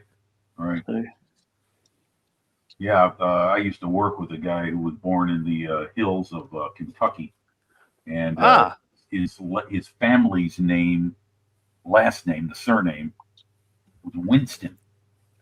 And with the in Y. conversation, we found out Winston was chosen because they all smoked Winston cigarettes. Okay. Like, okay, all right, well, that's creative. Yeah, they probably had Winston Cups as well. Winston Cup. Yeah, he was about as Kentucky as you could get. There we go. So yeah, 1 hour 35 in. We've knocked us on the head in 25 minutes, mayhap. But we got 9 people watching. I have no idea how many lubes and subscribes we have. Well, I got my subscription into your channel. I check my subscriptions to the channels I visit regularly, so I know that YouTube hasn't decided to remove me from it without my knowledge. So, I occasionally check that status of things that I'm, subscribed to make sure that I'm, things are where they should be. I don't know if anybody else has experienced this, but sometimes magically things are unsubscribed. Like I'm wondering why I haven't received a so-and-so from so-and-so, and I checked my channel status on that particular one, and it's like, wait a minute, how did it go from this to this? So yes, it's algorithms at work or something like that. Maybe it's basing on the fact you're not watching it enough, so therefore it's not most relevant. It's one of their newest methods of posting things that supposedly interest me based on what am I right in thinking? I think you told me once before, Jim, that you went to school with algorithm. No, I did not. But thank you for that name. That's very good of you, John. I'm a little slow this morning, so very creative. Did you go to school with John O'Reilly? Actually, you know what? If algorithm did go to school, by the way people are viewing technology nowadays, he probably wouldn't have a lot of friends. Yeah. Yeah.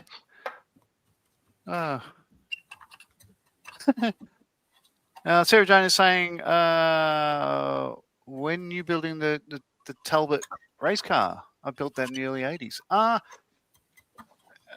So I don't really have a build schedule. Some people would say schedule. Some people would say group. Some people would say subscribe. But no, I think I'm going to finish this one first, the 0, and then the next one on the. I've still got a couple of months to get it done. But there's a Models for Heroes build with the Vickers Machine Gun Association in the UK. So I'll be building this one. In fact, I'll zoom in here next. So regardless, I think how much I want to build certain things. This is a 15 scale, a 120mm Vickers machine gun, all photo etched, not brass. Wow, where'd you get that? A deceased estate. One of the guys in Ian's my model club passed away last year, and it was from his stash. Wow. So yeah, it should promise it to be a good build. I've got the other instructions sheet that's somewhere. Really cool. I like that. It is. It's got everything. 1/15th, yeah. Okay. So it's all, as you see it, the full tripod, but then you could have a different couple of versions. And apart from the ammo boxes and everything else down there, up here it's got the shoulder insignia and badges for the machine gun crews for 1 to say 15, 16 scale soldiers as well. Plus a couple of nameplates with any 16 scale model. It would, yeah.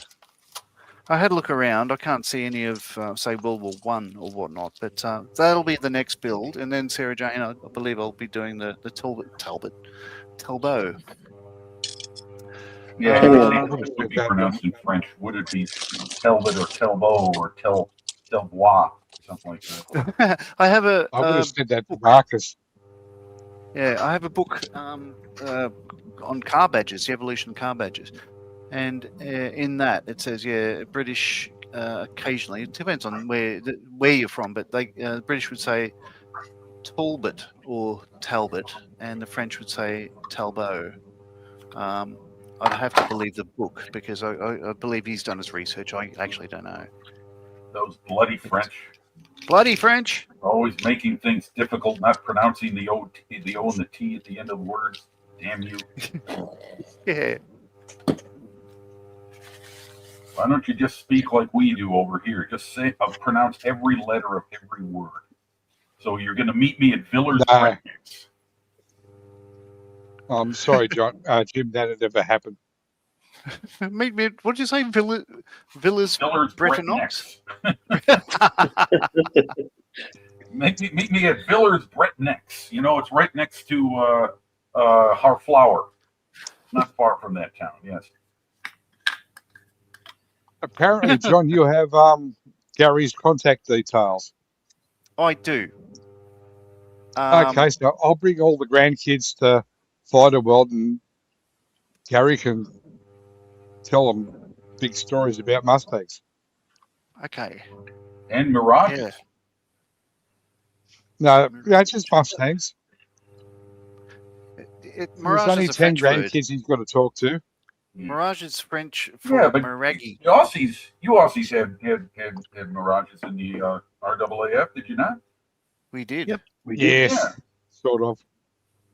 Sort of? What do you mean, sort of? Yes, sort of. I sort of remember hearing a Mirage pilot saying they were capable of supersonic speeds downhill with a strong tailwind. Yes. Well, no, that's Sabre, the CAC-31 Sabre. Oh, yeah. The Mustangs themselves, they go twice the speed of sound. Yeah. Mustangs were incredible.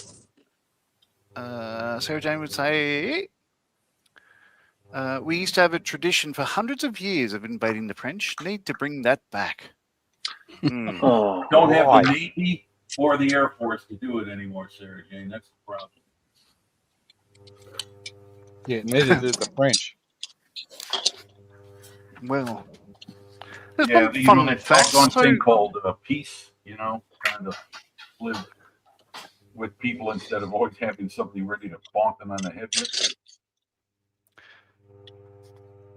So in the Talbot Formula One kit the other day, I got a little sort of catalogue, and it's one of the aircraft in it, and I'll show you this because this is a Mirage 4, right? So it's like it's a twin-engine Mirage.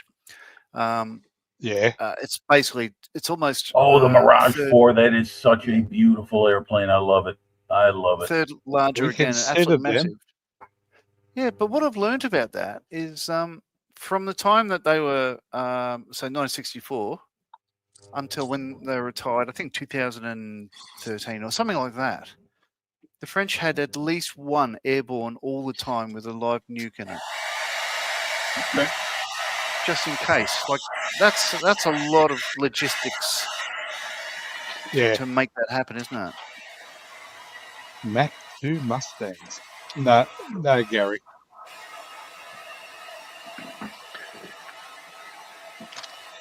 Beautiful airplane of Mirage 4. Absolutely awesome. I saw the Aussie Mirage, whatever that was, Mirage 3, down at Moorabbin. 3.0. Yeah. I went down to Moorabbin, and for the first time a few months ago. It was beautiful. I hadn't seen one before. Sorry, say that again? It's just a beautiful airplane. I love those Delta Wing jets from that era. I mean, the Big 21,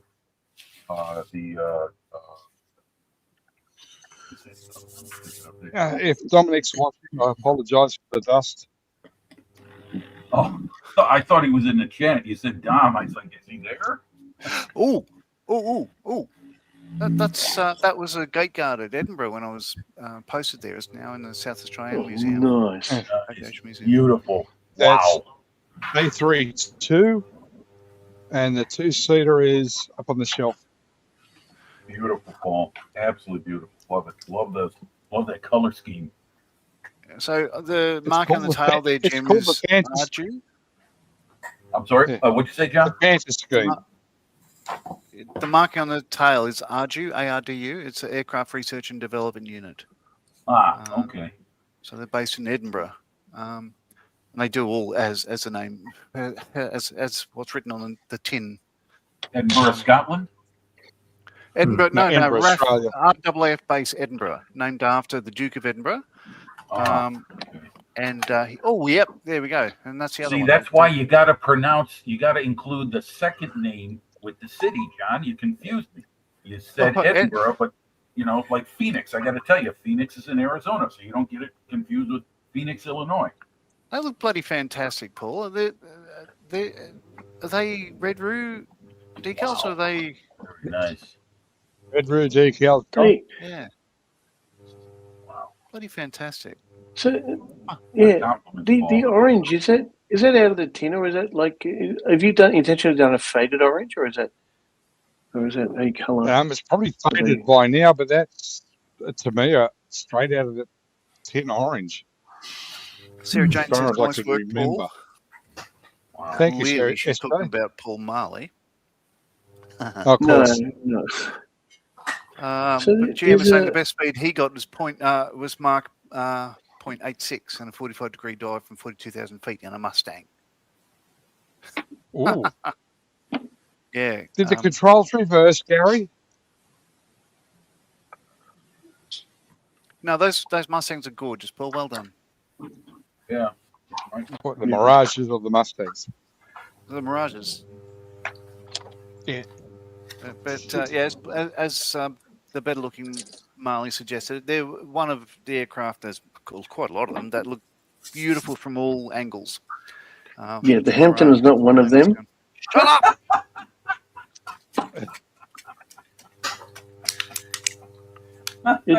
It's an attractive. The only time the Hampton looks attractive is when you see its ass hanging out of a bin. That is Mr. Paul Marley's unsolicited opinion of the Hampton. Yeah. I mean, He's even this muted. looks better than the Hampton. Oh my God. I'll argue with that one, Paul. I will argue with that one. Oh my God, that's That's That's gorgeous. the one. That's the FX scanner. Hang on, was that sarcasm, Mr. Marley? No, I that looks absolutely plumb. freaking sinkhole. So, That's the aircraft that fell off the Melbourne. You're saying that's better looking than a Hamden? I I Yes. did a steaming hot turd yesterday. It was better looking than a Hampton. Jeez. Oh my God. So So GM was also- saying no, he didn't have reverse controls, and he goes on to say 0.92 mark is, and the Learjet starts to reverse in the trims. Right. Oh. I'm sorry, you were saying. There's also a Gannet down at Moorabbin, and that was also from the Melbourne. Ah. So, yes. Moorabbin, Victoria, I should say, Jim. Okay. Yeah, that Yeah, Gannet please, no yes, longer thank you. Yes, exists because it fell off the boat. you never know. There could be another Melbourne somewhere. There's a Melbourne, Florida. There's a Melbourne in Florida. Been there. Except it's Melbourne. Yeah. The only difference between depends on Melbourne, how you Florida, pronounce it, Paul.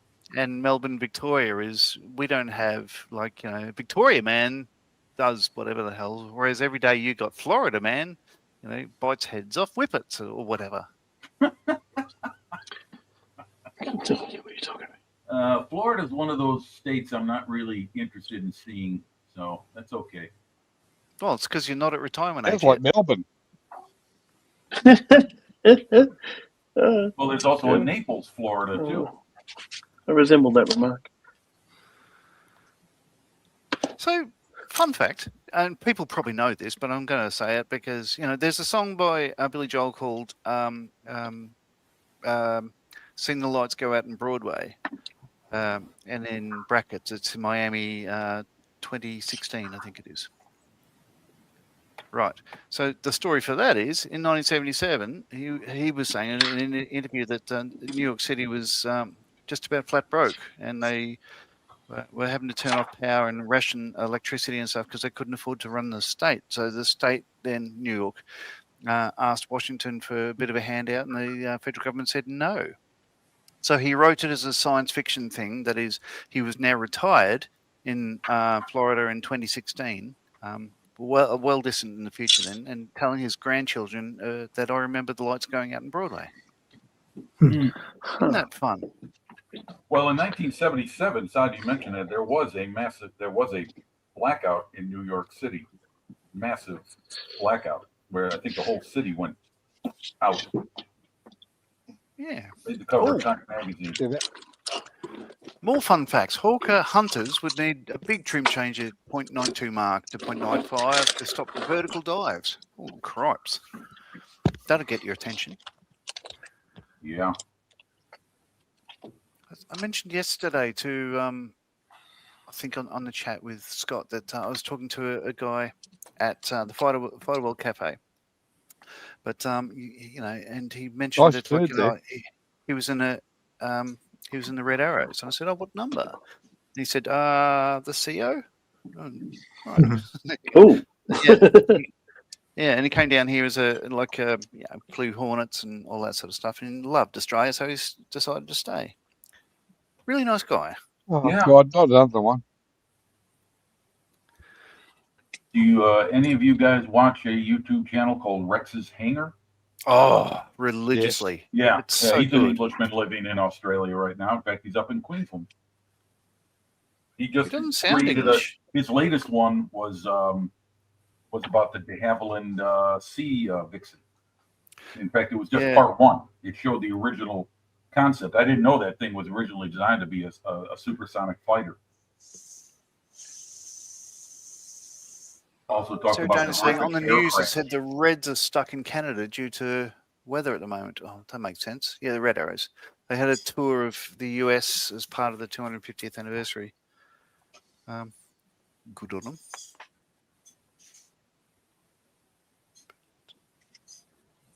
Yeah, I saw a video of them flying around the Hudson River, and it was really, really cool. They are, and they fly legally, unlike these Blue Angels.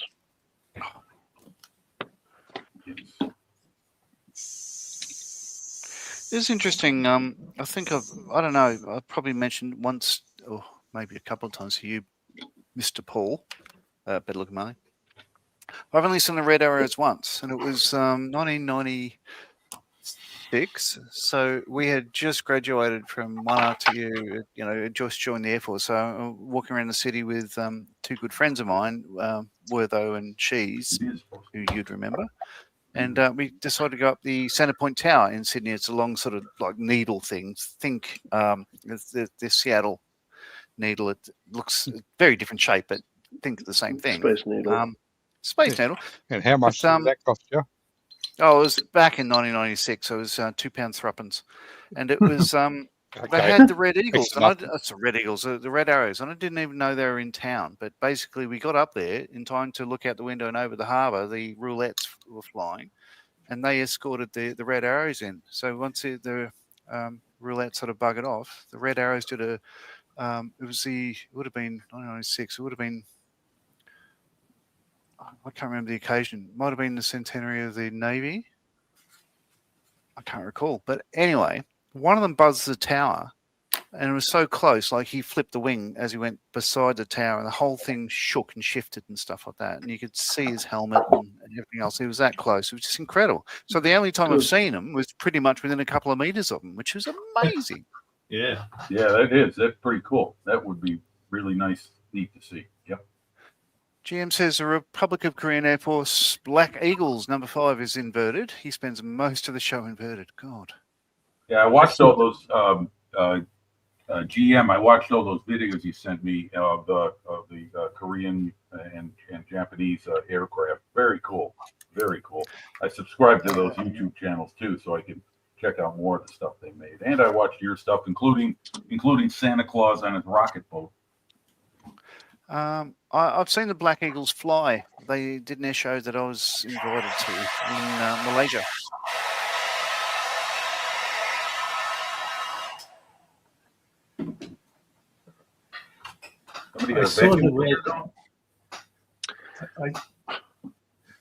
I saw So- the Red Arrows in Edinburgh, I don't know, 12, 13 years ago, flying over the city. I think during the Edinburgh Festival or something like that. Oh, actual Edinburgh, Scotland. Actually, yeah, Edinburgh, Scotland, yeah. Sorry, Sorry. you helped me clarify that. I was like, wow, they're down in Edinburgh. You're Yeah. okay. No, it was a great show. Yeah. No, Edinburgh's a beautiful place, isn't it? Yeah. Well, Jim might call it Edinburgh. No, I call it Edinburgh. It's funny. I say Borough. Edinburgh and I say Pittsburgh. It's pronounced Timmy. Spelled the same. Yeah, look, it would be funny if Jim an is American said educated. He's a man of the world. Story Yeah, goes Jim that is educated. He's been around a bit. Yeah. Story goes that Pittsburgh, Pennsylvania was named after William Pitt. Pitt's butter.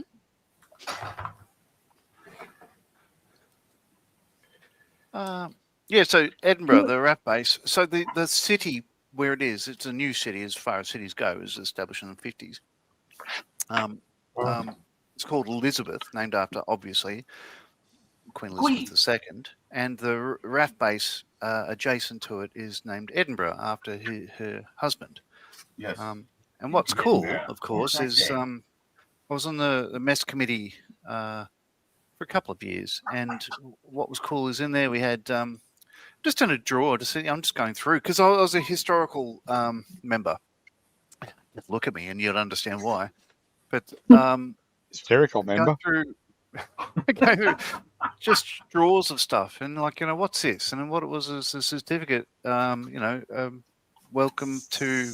Basically, it was signed by Queen Elizabeth and the Duke of Edinburgh on their visit to the officers' mess there. That's pretty cool. So it's not often you see. Well, our brother-in-law sort of moves in different circles to the rest of the Marleys, I think. So, it was good to see. Oh, she existed. Oh, then again, I did manage to see her live accidentally as well. Sarah Jane, I get off the Red often here, as well as the Battle of Britain Memorial flight. Had Spitfires this morning to tell Jason Paul. Okay, Sarah Jane. I will let Jason know that you've seen Spitfires. Yeah. Just to piss him off.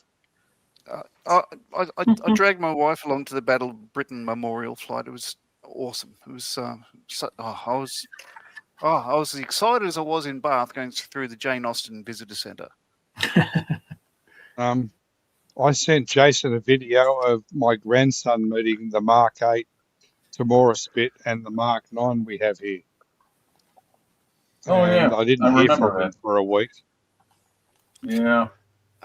Jim, I here's think a he test. was alone with his sock. Oh. The monster in Scotland. What lake does he live in? Loch Ness. Yeah, Bill's right. Are you from?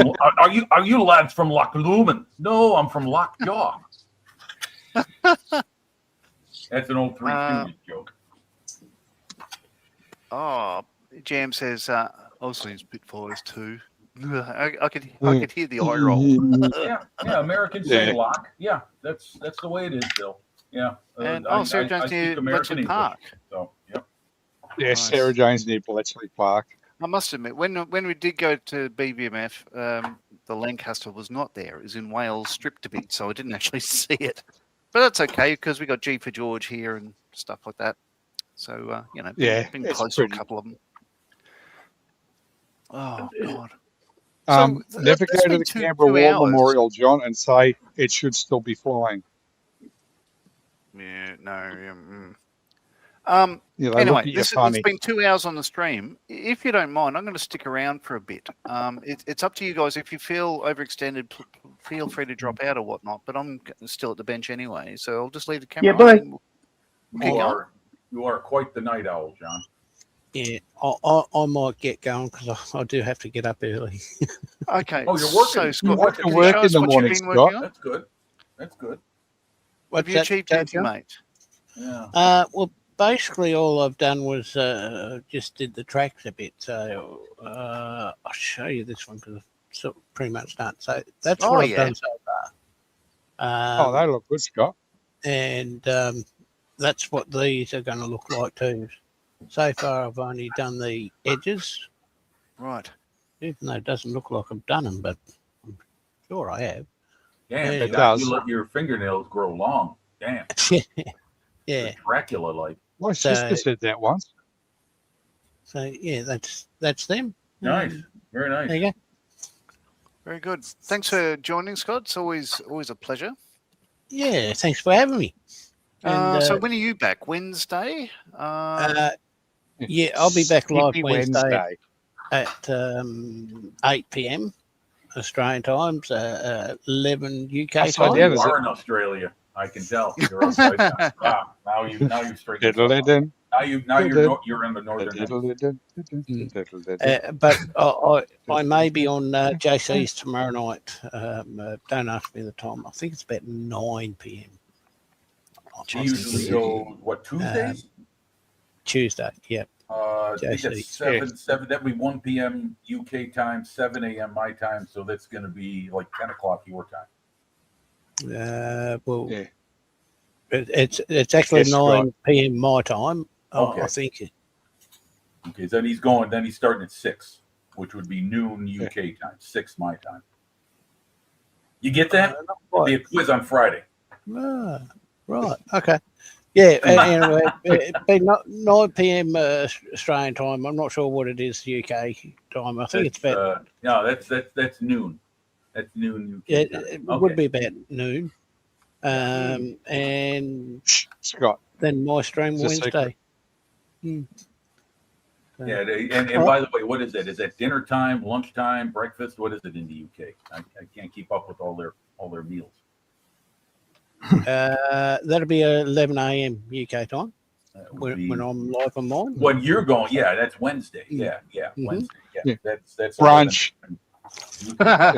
Brunch. Yeah, there you go. There's a perfect compromise. Yeah. So anyway, I'm going to say good night, all. Thank you, Scott. Have a good one. Bye, Scott. And go to work. See you all next time. Bye-bye. See you next time. See you Wednesday, mate. I'm going to step away for a moment, John. I've got to step upstairs, check in on the doggy, and I'll be back. Oh, certainly. Take your time. All right. You can see I don't know if this shows up, but you can see a picture of me as I looked 11 years ago. Wow. No, it doesn't. It just looks like the light shining on your head. Oh, that's nasty. Sarah Jane is saying it was funny growing up telling people where I lived at Bletchley Park. It isn't on the maps. It is now, but it wasn't for quite a while. Jim saying, it was very secret. Yeah. And they did amazing work there. Good movie, also, so I'm listening. I mentioned, there's no surprise. I'm listening to a podcast. The Better Looking Marley is gone as well, I've just noticed. He's Did you upset him? As well, I guess. Well, I hope not. Poor bugger. Poor bugger. What was I saying? Yes. I remember used to having to work. I know. In Hawaii.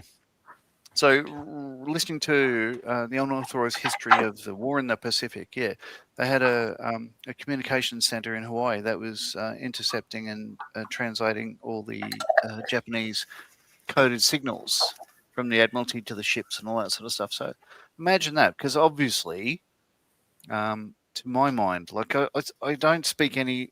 I can't understand any language other than English. I did Italian for 1 year, and that was all. So I don't know Italian or any other things. I can work it out. But imagine just being able to, listen to something and then translate from Japanese to English, but Japanese in code. That's sounds complicated, doesn't it? Duke is in from Victoria saying, "G'day, all you beautiful people." G'day, Duke. G'day, Duke. And Sarah Jane is saying the movie's okay, but it's so wrong, Paul. Never used Bletchley Park, which annoyed a lot here, because it would have helped the museum out. Actually, that's a good point. Yeah. Yes, that's all right, Sarah Jane. I understand. The truth is out there. Hang on, that's another franchise. Now, I can't zoom in. Your picture there and your avatar for your YouTube thing, what am I looking at there? Is that a race car? I can't tell. Yes, Sarah Jane is a race car builder. Par excellent. So I can't tell. Is that a Red Bull or some other thing? Or It's a Red Bull, from memory. oh, Paul's back. Hello, you dropped No, out. I'm not. I didn't go anywhere. No, the good Paul. All right, thanks a lot. No, I didn't drop it. You mean the You said, Saber Paul? you said before it's a 2-hour mark. If you want to go, you can go. I hung up. Okay. So, SJ just said it's a BMW M8 and Red Bull livery. Oh, fantastic. Yeah, Sarah Jane is a very good race car builder. Race car model builder. So the better looking Marlon, I'm going to piss you off. I went down to Frontline Hobbies to get some paint and stuff. But while I was there, I'm looking at things that you wouldn't even let me look at, I think. So trucks from Italeri and stuff. You reckon no bugger that. Like, being $150 you can just save an extra $50 and get a Qatari? No, you're just making stuff up. I'll be happy for you to get anything except some obscure bloody British thing like a Hampton. I remember the last time I was in Frontline. Paul's been here. He had a look at the Hampton. I said, "Do you want to pick it up?" Fuck that. It's true. He wants a flying suitcase. Yes. But John said the other day, he said, I'm going to head down to... so you can hear me okay? Yeah, perfectly. Yeah? Okay, yeah. He said, I'm going to head down to Hobbyco in Sydney, and I've got a model on my mind. I might don't do get that one. And he said, you're not going to like it. And I thought, oh, shit, how bad can it be? And then I saw he did this thing where he's going, oh, look at that. We're doing an unboxing here of the Talbot, whatever it is. And I thought, he's just decided I don't like it. That's a nice looking thing. I applaud that. Oh. So yeah, I don't hate everything you do, John. It's just most things. Thank you. Just most things. No, because I think it's probably well understood that I have, like Paul said, I don't have to work anymore. I honestly, I'd prefer to work, but I have more than enough time on my hands. So I tend to be a quite prolific builder. I'm just looking for things that are different. I just don't want to build the same. Like, I love Mustangs and Spitfires, but I don't want to build just Mustangs and Spitfires. I think that's understandable. I'll tell you what, you are going to love this Zero once you get around to it in a couple of years. Yeah, it's bloody beautiful. Well, it doesn't look like I've done anything because I sort of haven't at the scale that you're seeing it, but it's done well.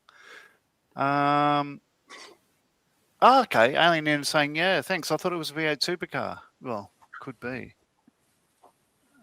GM P1 and P2. Yeah. This one's just to upset Sarah Jane. Okay. Oh, shit. Very nice. Great. Oh, it's been signed. It's signed. Yes. Some unknown called Mark Scaife. Scafey. That car was actually signed when my son was 6. He's 33 now. Wow. Yeah. And has 6 kids. Outstanding. Silly bugger. Sarah Jane would love to build a V8 supercar. As Paul knows, I'm not a fan of V8 supercars. Me too. I'd love a kit of a Commodore or a Falcon. They are available, Ian. Jim said, unlike me, a prolific builder, he's a prolific collector. And Sarah Jane's jealous, of course. Yeah. So, yeah, the Talbot will be built at some, not too distant future, but I will get the machine gun done first, because Malcolm has asked for it to be sent over to the museum in the UK, and it'll go on display there, just so they can claim it's an international, had the international reach, which is nice. Nice. I've got a book somewhere, The History of Vickers. Oh yeah, because where I come at the Vickers stuff is the Vickers Hydraulics. Yes.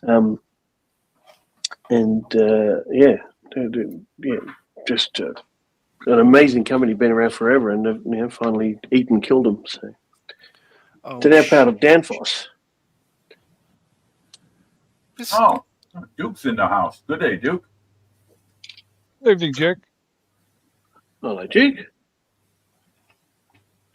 Sarah Jane is saying, not a collector, but a 1,061 in the stash, according to Skullmates. Bloody hell. Yeah, shower. Bloody hell. Madness, I tell you. It is. How many Hamptons? So, one of the guys in our club, who Ian knows, Moddy, he's got, I think, all 3 Hamptons. So he saw the one I had bought, decided he needed one. So then he bought that one. Madness. And then bought one. He wanted the torpedo bomber because it is a nicer looking scheme than mine. So mine was built as a prototype Hampton. I think they look better, more like a Lancaster, if that makes sense, with the black undersides, the red codes, that sort of thing. And I think, it's gorgeous. I love the plane. Paul, did you? No, I did. I showed you the Lysander, haven't I? Yes, online. Yeah. I'm so far behind, like you. I need to make more videos of. I've just finished this one because there's about 15 kits that I haven't sort of uploaded at all. But the Hampton is a beautiful kit. I know. I do need to do that. But no, it's good. It's all good. Duke is saying g'day, Jim and Paul. Sarah John is saying the voice in my head is saying I'm not mad. And GM says, was talk of when I get buried, all the unbuilt kits will be thrown into the hole. We worked out the abrupt ground mound would be 2 meters tall. Oh God. Are they all cars, or do you have mainly planes, or do you have a mix, GM? I think GM's got 1-to-1 scale Japanese planes. He's part of that restoration group. That's I think they got an Oscar, a Zero, a couple other aircraft I spotted in there. He's quite a collection. So I'm just grabbing the Lysander from across the room. I just want to compare something.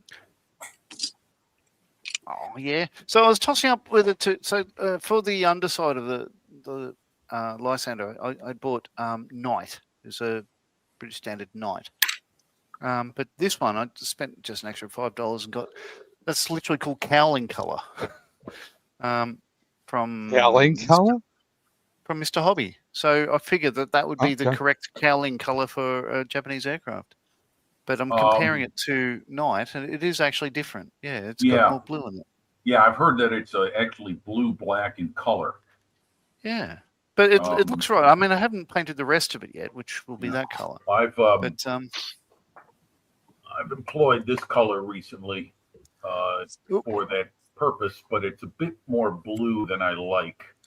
Oh, which one's that? It's blue, black. Well, it's a British World War II armor color. It's what they call a disruptive color. They would put that over the mid-stone or the light stone on a vehicle, and it would be your disruptive color. But it has a little bit more blue to it. I did build a Japanese plane with this as the primary color for the cowling, and like I said, it was a bit blue. So what I did is I took Tamiya black panel line wash and used it as a filter and went over it, and it kind of muted the blue a little bit, and still had a wee suggestion of it in the color. But not quite so blue as what this would. I'd be interesting to see what this looks like compared to the color you have, because I know the one you're talking about, that Mr. Color Cowling color is what it's called. That's correct. Mm-hmm. Yeah, probably similar to the American flag blue. You know, after a while, after a while with the Japanese colors, you know, it becomes a fool's errand, in my opinion, chasing all these different Sasebo base color and, you know, this gray and that gray. It's close enough with what I have in my paint stash, which is even more than my model kits. I'll stick with what I got instead of buying yet another bottle of paint. Sure. But it's interesting. I'd be interested to see what that cowling color does look like. Yeah. Yeah, Sarah Jones saying to GM, for me, it'd be easier to just bury the house. 4 plane kits, 4. He's got a lot of plane kits, 4 tanks, 3 tractors, and a plastic cat. Plastic cat. All right. And Sarah Jane has mostly race cars and bikes and decals, Dirkles, stickers, but also Thunderbird 2, two black on black, Space 1999 2 black on Eagle. blacks.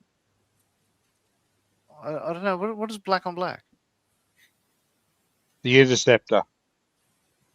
Mad Max. Oh, okay. Yeah, all right. The XB. Yeah, right. The XB Falcon, black on blacks. Flat black on gloss black. That's Space the actual 1999 Eagle name it was called. Shadow from UFO. Oh, yeah.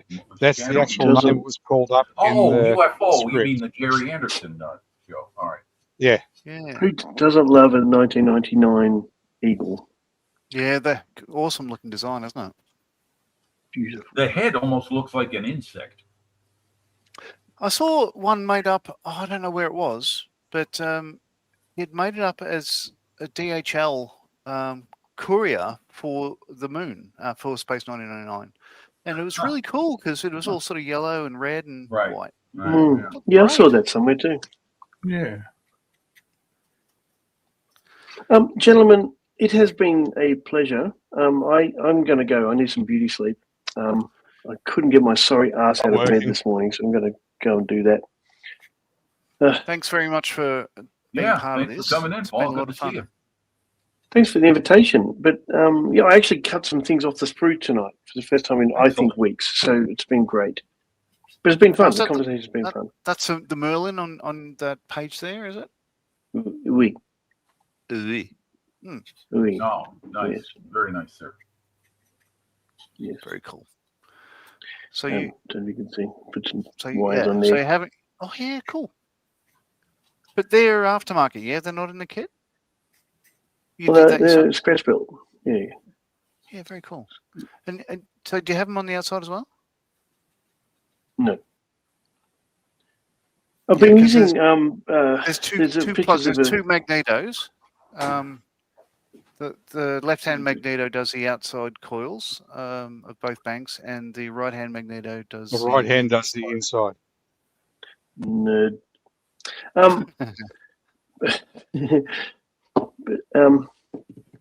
Yes.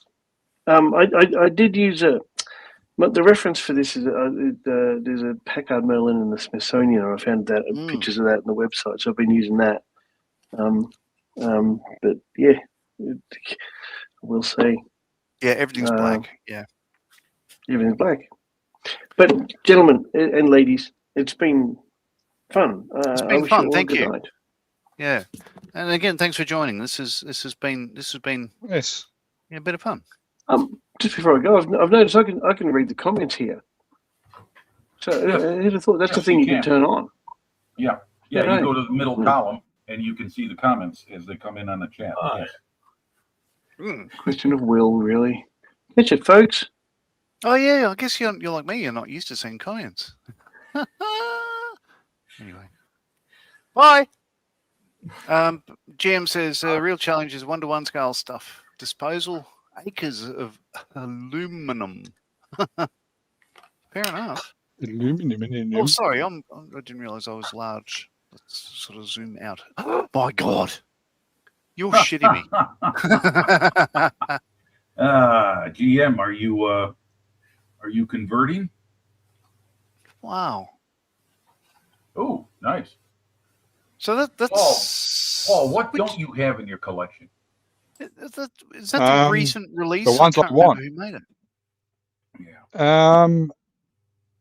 It's not AMT. It was Round 2 who re-released it. Round 2, which re-released the MPC AMT. I think it's MPC originally made those kits in the 70s. It's a stunning looking design. I think, you know, I don't know many people that reckon that's ugly. It's just gorgeous.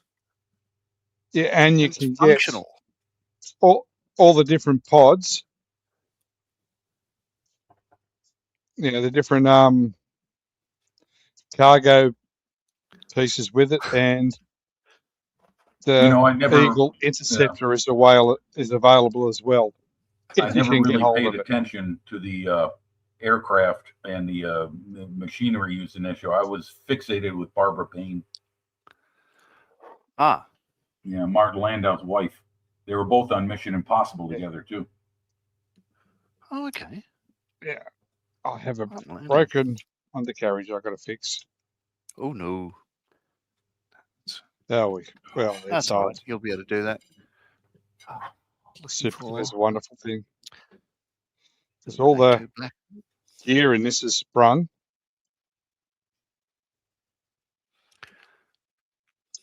Fucking sinkhole right there. Jeez. Sarah Jane is saying, very nice, Mr. Price.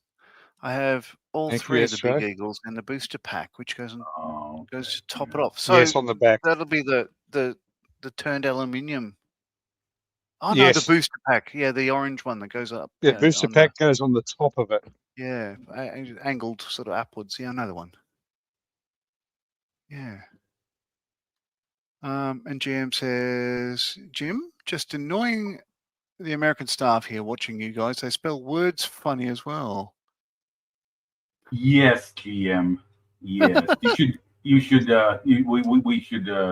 educate you on the ways of American English. You will be converted. Resistance is futile. Americanism? Yes, we'll have you saying soccer instead of football. Although I did notice that data says resistance is feudal. I like futile. I like good. futile. So do I. Futile sounds more British. Sounds more Borg. Sorry, Sarah Jane. I'm going to get a fine for that. There you go. We might be. I'm going to get a fine for that. Jim. See, I've already crossed the line. First warning to John. Oh yeah. Oh my God. Pushing the envelope here, folks. What did I say? I don't know. I didn't mention. You know what, John? Hey, John, that's a very good question. You're right. I didn't even mention American flag blue. That wasn't me. Well, it certainly Sorry, wasn't John. Two dreaded, star things. So we know it's not that. Oh no, it's because I said okay, I get it. I said a reference to a franchise. Mm-hmm. You did. Oh, no, you didn't. Okay, that must have slipped through. I didn't hear it. Okay. Well, old man hearing. No, I can't hear what you say. What? What'd you say? What's that? What's that? What's that? Oh God, that's bottle number 15-ish. What? Hey? I got find a bottle.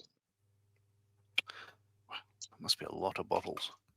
Sarah Jane's finds her bottles of Malibu. Right. Oh, I see it now in the chat. Okay, I get it.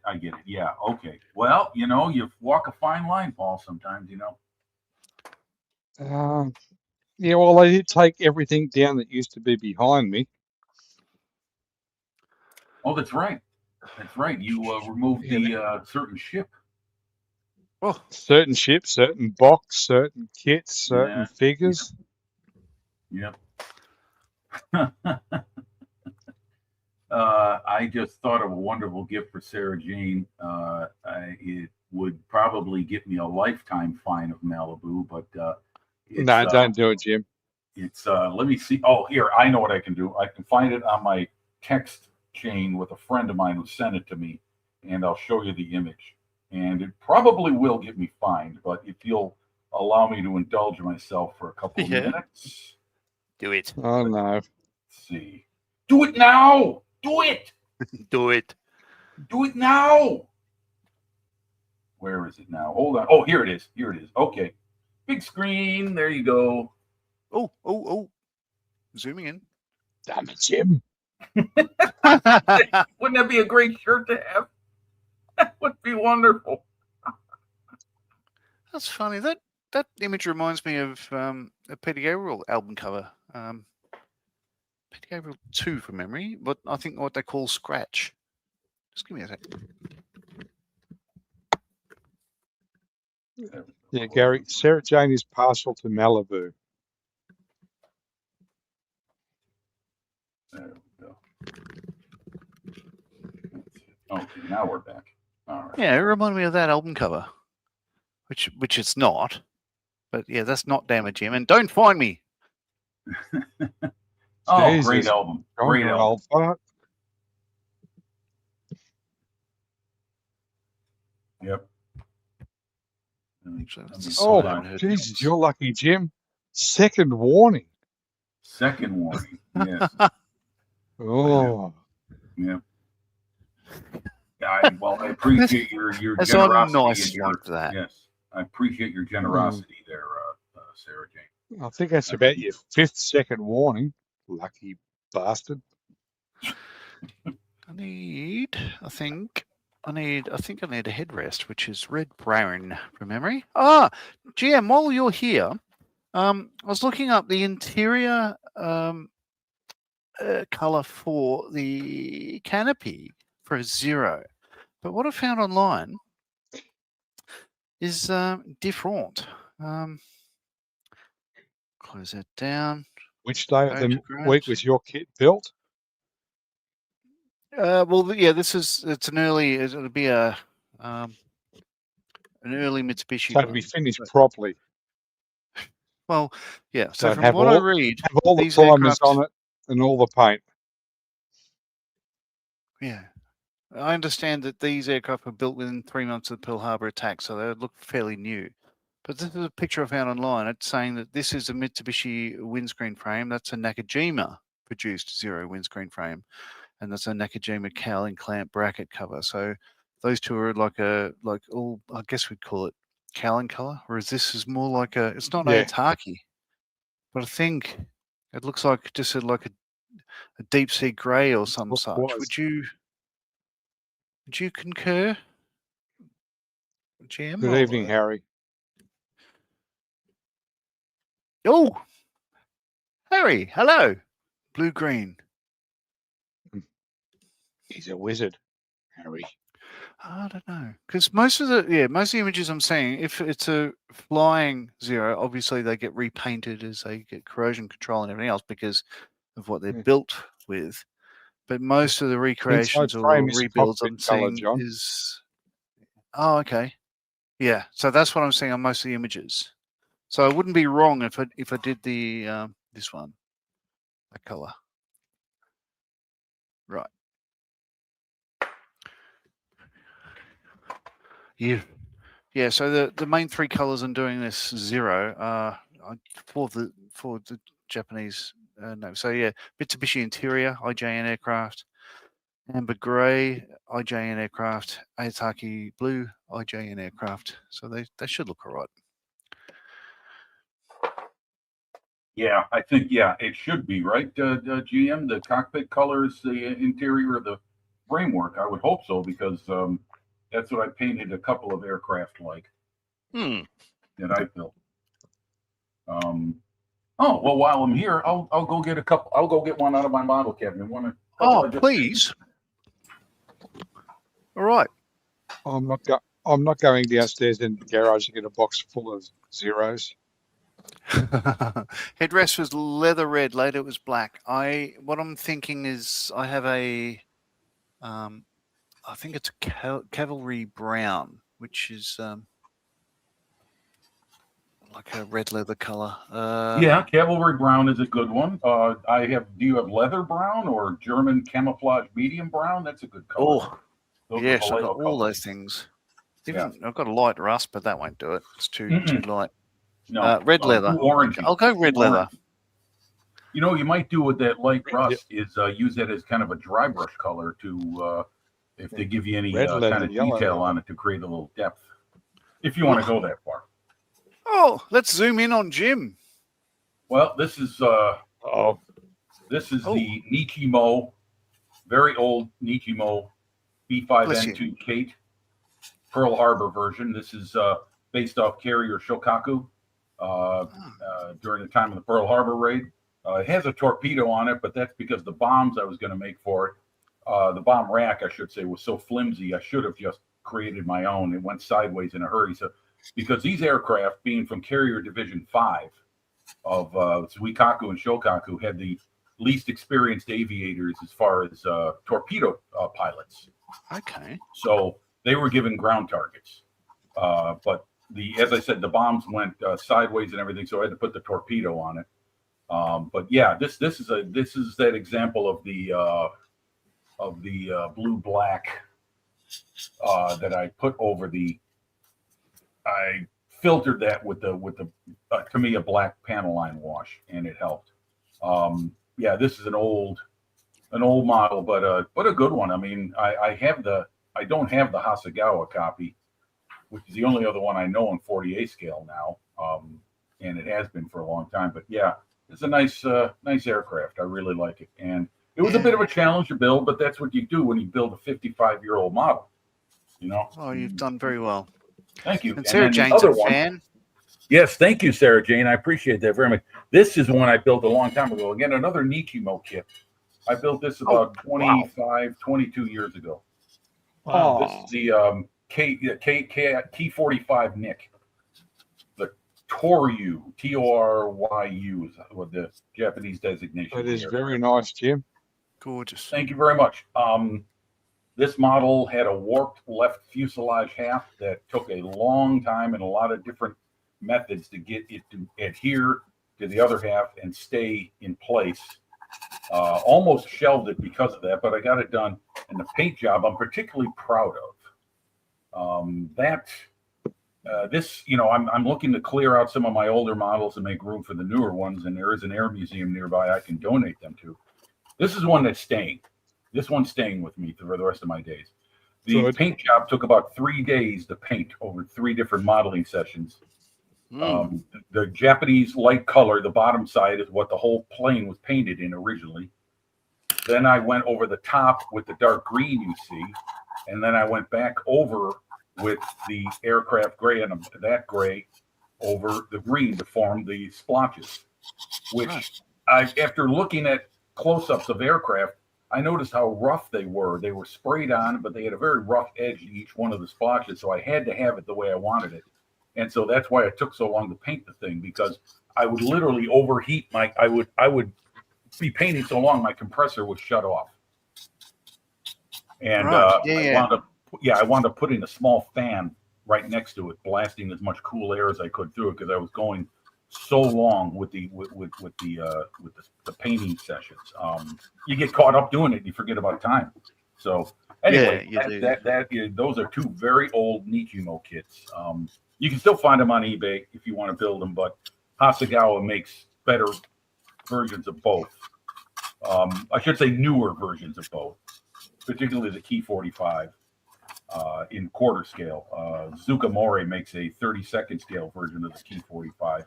But those things are, you know, I mean, they're like the Japanese mini art. Very good. So anyway, thank you for inviting me. And the name is Multipart. Thank you very much, everyone. Yep, very nice work. Thank you. I can see why you're an award. Oh, well, thank you, Sarah Jane. It's very kind of you. Very kind of you. Now that Sarah Jane likes you, Jim.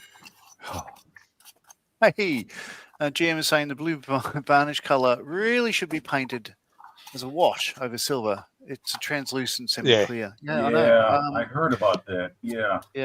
That's the look I tried to get on the inside of this cowl, but this particular paint, the SMS one I've chosen, is it's not clear at all. It's solid, so that's over aluminium, but it's gone. Well, one thing I do with that is I paint the interior of whatever it is. It has to be aluminum. I've got various colors I can use. And then I take something called Japanese metallic blue, which is an old Model Master color. It's enamel. Okay. I thin it down to it's very translucent, and then I just brush it over. I don't spray it on. I brush it over the surface of the aluminum because apparently it was primed. It was some kind of clear prime with a blue tint to it. I don't know, Gary, does that sound correct to you? It does sound right. You know, from what I understand, like it was like their landing gear bays, like the landing here. Hold on, let me show you the Kate again. Here you go. The landing gear bay. The landing gear bay is silver with metallic blue. Is kind of like a filter. I know you can't see it in that light. It's horrible. I need to get an overhead camera, folks. I just have to do it if I'm going to be on these screens. I've got to have Office Works, Jim. Camera. I'm sorry. Office Works. They're about $60-$70. I've got to get off my lazy rear end and stop buying other things and buy that. Stop riding your bike and going nowhere. Okay, John, you can take me up big screen unless you want to see me drink my coffee. Jim is correct. Oh, okay. All right. Yes. All right. And you know where I got that from? Yeah. I'm sorry, John. I got that from a book. There were 2 books written by an author by the name of Don Thorpe. They're from the late 60s. I bought them at my old local hobby shop in the early 80s. I still have them today. One is Japanese colors and markings, Japanese Army aircraft, and the other one is the same title, Japanese naval aircraft. And it's got a crap load of reference material. And you know how it is with you know, like the history of colors of this, that, or the other thing. Information comes to light as the decades pass, and it seems like some of the stuff he's got in that book is correct, and other stuff has been proven to be different over time. I really don't know. I don't really care too much either. I mean, no one's going to see these models with me, and no one's fewer are going to see the interior of the cockpit. That's in some cases my rationale. Like, no one's going to see it but me. But then I put it all over YouTube and whatnot. But yes, of course, yeah. I did that when I did the interior for the B-17 HK kit. I did. Oh yeah. Yeah, nobody's going to ever see that. So I put a full interior Edward kit in a HK 148 it's fun, B-17. isn't it? Yeah. It's fun. You can see in through the access door. Mm-hmm. Okay. I went mad with the HK-48 Lancaster. I spent like more than the kit was worth on the interior, and I worth it 100%. It was so much fun. Yeah, master barrels, the whole works. Yeah. The only people that are going to see the inside of one of those models is if you take it to a contest and it's being judged. Somebody's going to poke a torch in there somehow or another to look into it, and they bloody better not pick it up because I'll break their head. Yes. Oh, yeah. Nice. The only way you can see it is if you look down the nose of it, which I can't see through the glass enough to recognize it. So you're okay, Paul. Yeah, hang on. A bit of dust. Yeah, a wee bit of dust. Yes. So that's the. I think there's more dust on the. Is it the 30 seconds, Carl? Okay. 48. Yeah. Okay. That's the 48. Yeah. More Navy material than that's the HK-48, and the wings aren't glued on. They snap on, yeah. Oh. Yeah. Yeah. I think you got someone new in the chat, John. I'm sorry, Jim? I think you got someone new in the chat. Check your latest comment. Wood, stone, and steel. Searching Restreamers StreamYard lives. Live streams and following all fellow builder creators and musicians and artists. Well, thank you very much. Welcome in, sir. Where are you in the world? Are you Australia or say UK or US or whereabouts? No judgment. And you're very welcome. So the other ones to look out for are Scott's models. Scott's not here at the moment. Oh, he left half an hour ago. Yeah, he's in bed. Yeah, he's in bed. He's got to work. And Poor bugger. Peter Veteran Crates is another one. I'll recommend him, although he wouldn't recommend in mine, I don't think. Yeah. GM is saying, is it Skull Dust? That's Well, one-to-one I scale. think Mikey would recommend your channel, John. You're a very good modeler and you're a good guy. So I don't. Ian, think that's looking bloody fantastic. Oh, yeah. Look at that. Wow, very nice, Ian. Man, Yeah, oh man, you can weather a tank. That is really nice stuff. Speaking of that, is that a I'll be Sherman right back. chassis I'm or going an to show you what I've M10? been working on. It's the Sherman. It's the Oh, the M10, the M4. yeah, M4A3, Easy 8. Yeah, yep. If you It's want a to see, very messy process. yes. Um, So yeah. what are you If you want to using? see a Is real that rust, I'll your go own down and get some of mix? the older kits. Well, for the dirt and stuff, I used a combination of pigments, like mixed them all up. There's an SMS one, a Yeah, it's good. spoonful of that, Yep. Yep. a spoonful of that, and a spoonful of that, and then yeah, I tend to use chicken salt. Yeah, Well, I've used that before. That's a waste of chicken salt. It's better used on potato cakes. No, but it's finer than normal salt. Yeah. And then I kind of shove a whole bunch of like sort of colored pigment, like liquid pigments, to kind of bind it all. And did you, Ian? May I ask you a question here? The liquid pigments you speak of, are those new or newer AK brands that have the liquid and the pigment in it? Yeah, this one is Soilworks, but I do have some of the AK ones. Where is it? Because it's different from the weathering fluids. The weathering fluids are just straight, weathering fluid. The liquid pigments. Yes, that's it. Yes, that's the one. I almost bought that my last trip to the hobby shop, but I shelved it because I bought a model kit instead. I haven't used it much. I think I need to experiment with it. I do need to experiment with it because it's very scary. Once it goes on, it's I guess you could take it off with enamel thinners. You should be able to, theoretically, yeah. But it's I'm kind of, I'll have to experiment with it before I really commit to using it. I'm sorry. Go ahead. It's I don't mind doing it on the lower tracks because it is kind of it is going to be muddy and beat up anyhow. Right. But going above where it's more visible, it's a bit scary doing it. Well, that's why I do it on the hull bottom, the very bottom of the vehicle. Yeah. But what I've noticed with those weathering fluids, for my experience with them, is I thin them to almost a filter.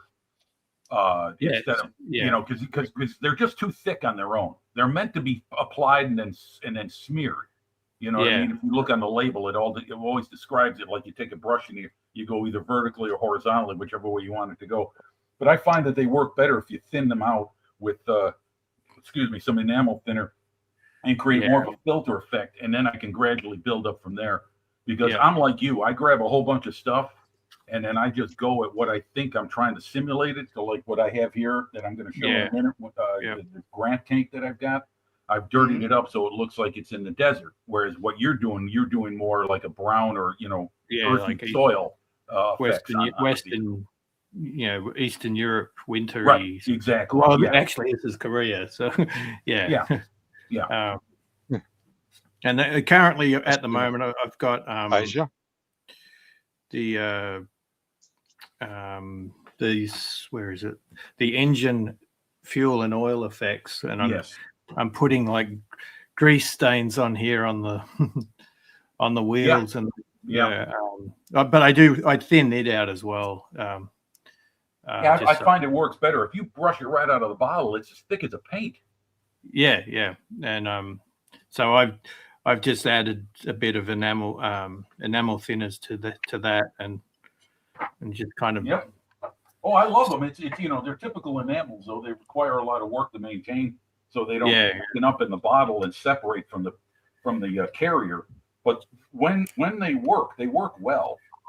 It's just getting used to, like you said, experimenting with them. I got a couple of test mule models that I try them out on, and I feel more comfortable doing that than committing it to the work I'm doing because Man, I remember in the old days, I used to just rush right into it, throw all this stuff on, and then not like it. And I couldn't back it off. Yeah. I was working with acrylics, which once they're on forever. You can't do anything to remove it unless you sand it away. So, and you put the filtering, the dust, the pigments on, and then I add a bit more of this oil mix. And it kind of gives it a kind of a clumpy, when you see heavy machinery, that's been. Yep. I worked on in metal fabrication for 15 years. So cleaning that machinery. If you didn't maintain it quick enough, you had all kinds of crap sticking to machine oil, which would gunk up all over the table and everything else. Yeah. Duke's off to bed. Am I doing any more live streams this week, John? Not personally, no. Today's or this evening's effort has been because there's no models for Hero Stream, but I've really enjoyed this. It's been a lot of fun. I'm not planning any, but I'll let you know if I do. Well, stay subscribed and click and have click the all button, and you'll be notified when anything comes in. Look, oh God, Ian, you're pissing me off. I'm going to have to go off and play golf and shit. And do something else. I do that.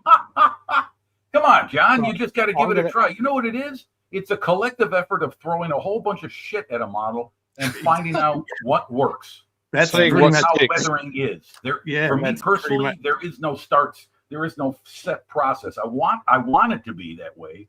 Yeah. And I watch a lot of guys who do it that way, but I just wind up messing with one thing, then another, then another. You're right. I wind up with something I like. The fact is, you've seen Jim. I've built lots of kits and stuff like that, but I believe I'm no good at weathering. As a result, most of my gotta keep it up, mate. Gotta keep it up. Most of my builds are clean. Because even the Lysander, I've finished it, but I haven't thrown any weathering on it at all because I'm afraid to touch it.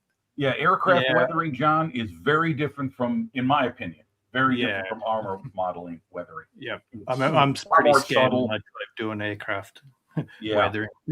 Yeah, it's far more subtle and it requires a lot more practice, in my opinion. I'm sorry, gents, but I'm going to have to say good night. Oh, okay, cheers, okay, Paul. Take care. Okay. Cheers. All right, thanks for joining. Yep. It's been a lot of fun. See you around, Paul. Thank you for having me. It's a bit past my bedtime, but it's been worth it. It's been fun. Thank you. So we'll go for another. I'll catch you all next time. Yeah, cheers, buddy. Take care. And I'll see you up here.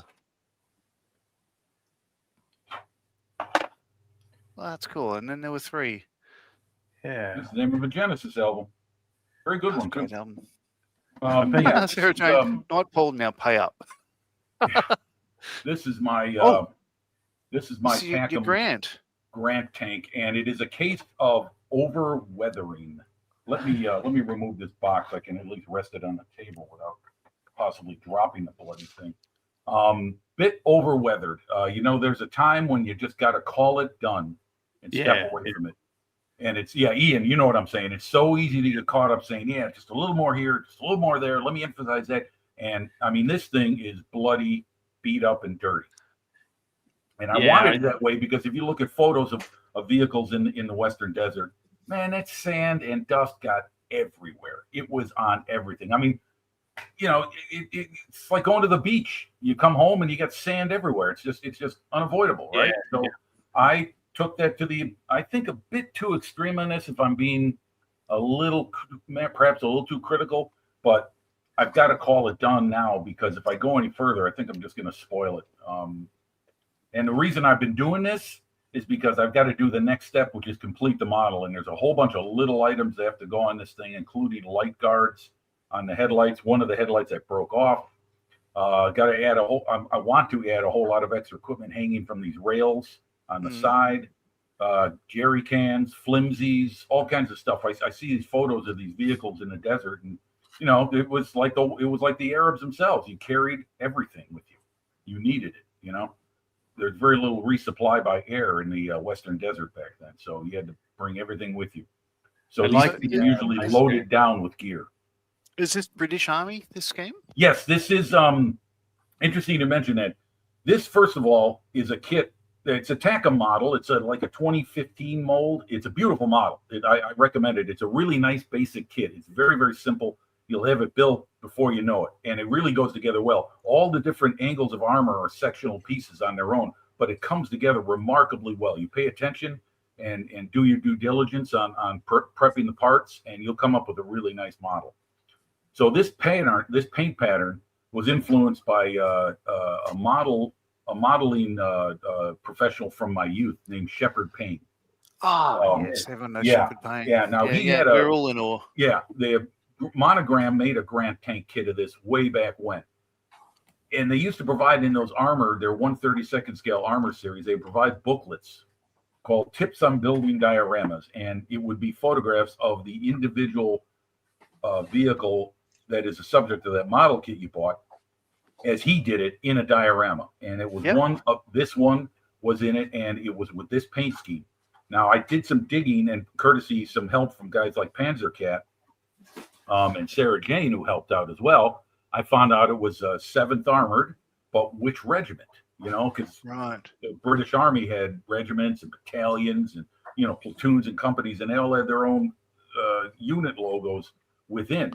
But this is 7th Armored, and it was this pattern was only for a few months. It was just before Alamein. It was in the summer of '42, and units started painting their vehicles their own colors because there was no main directive from British High Command. Well, that all stopped in late '42, and all vehicles were ordered to paint them certain regulations and were clearly defined. In the meantime, you had individual paint schemes like this showing up that different units were doing it. This is a tank of the Sherman Yeomanry, the Sherwood Rangers Yeomanry, 2nd Senior Brigade. You got that? There'll be a quiz on Friday. Yeah. So the guy who told you all this, is that the guy you went to school with, Al? Alamein? Nope. But this was when I bought this model, I had this paint scheme in mind because that is a happy reminder of a younger time when I was a younger, more impressionable young man, where my teeth didn't hurt when I ate ice cream, my knees didn't hurt when I walked, and my back didn't creak when I got up. So again, like what I'm seeing, your bench, Ian's bench, Paul's bench, it's you guys are pissing me off. How come? What's up? Well, you know, you're very, very talented. Hey, we're all modelers, John. That's what it is. It's thank you for the compliment, but I'm just saying that, you know, in all modesty, man, you know, we just work, we toil away in our own little individual laboratories, and you know, we come up with what we've got, and you know, the internet has totally thank you again, Al Gore, for inventing it, by the way. We have this wonderful thing to share. I mean, even you guys in Ausland are how many kilometers apart? A lot? Little? Oh, me and Ian.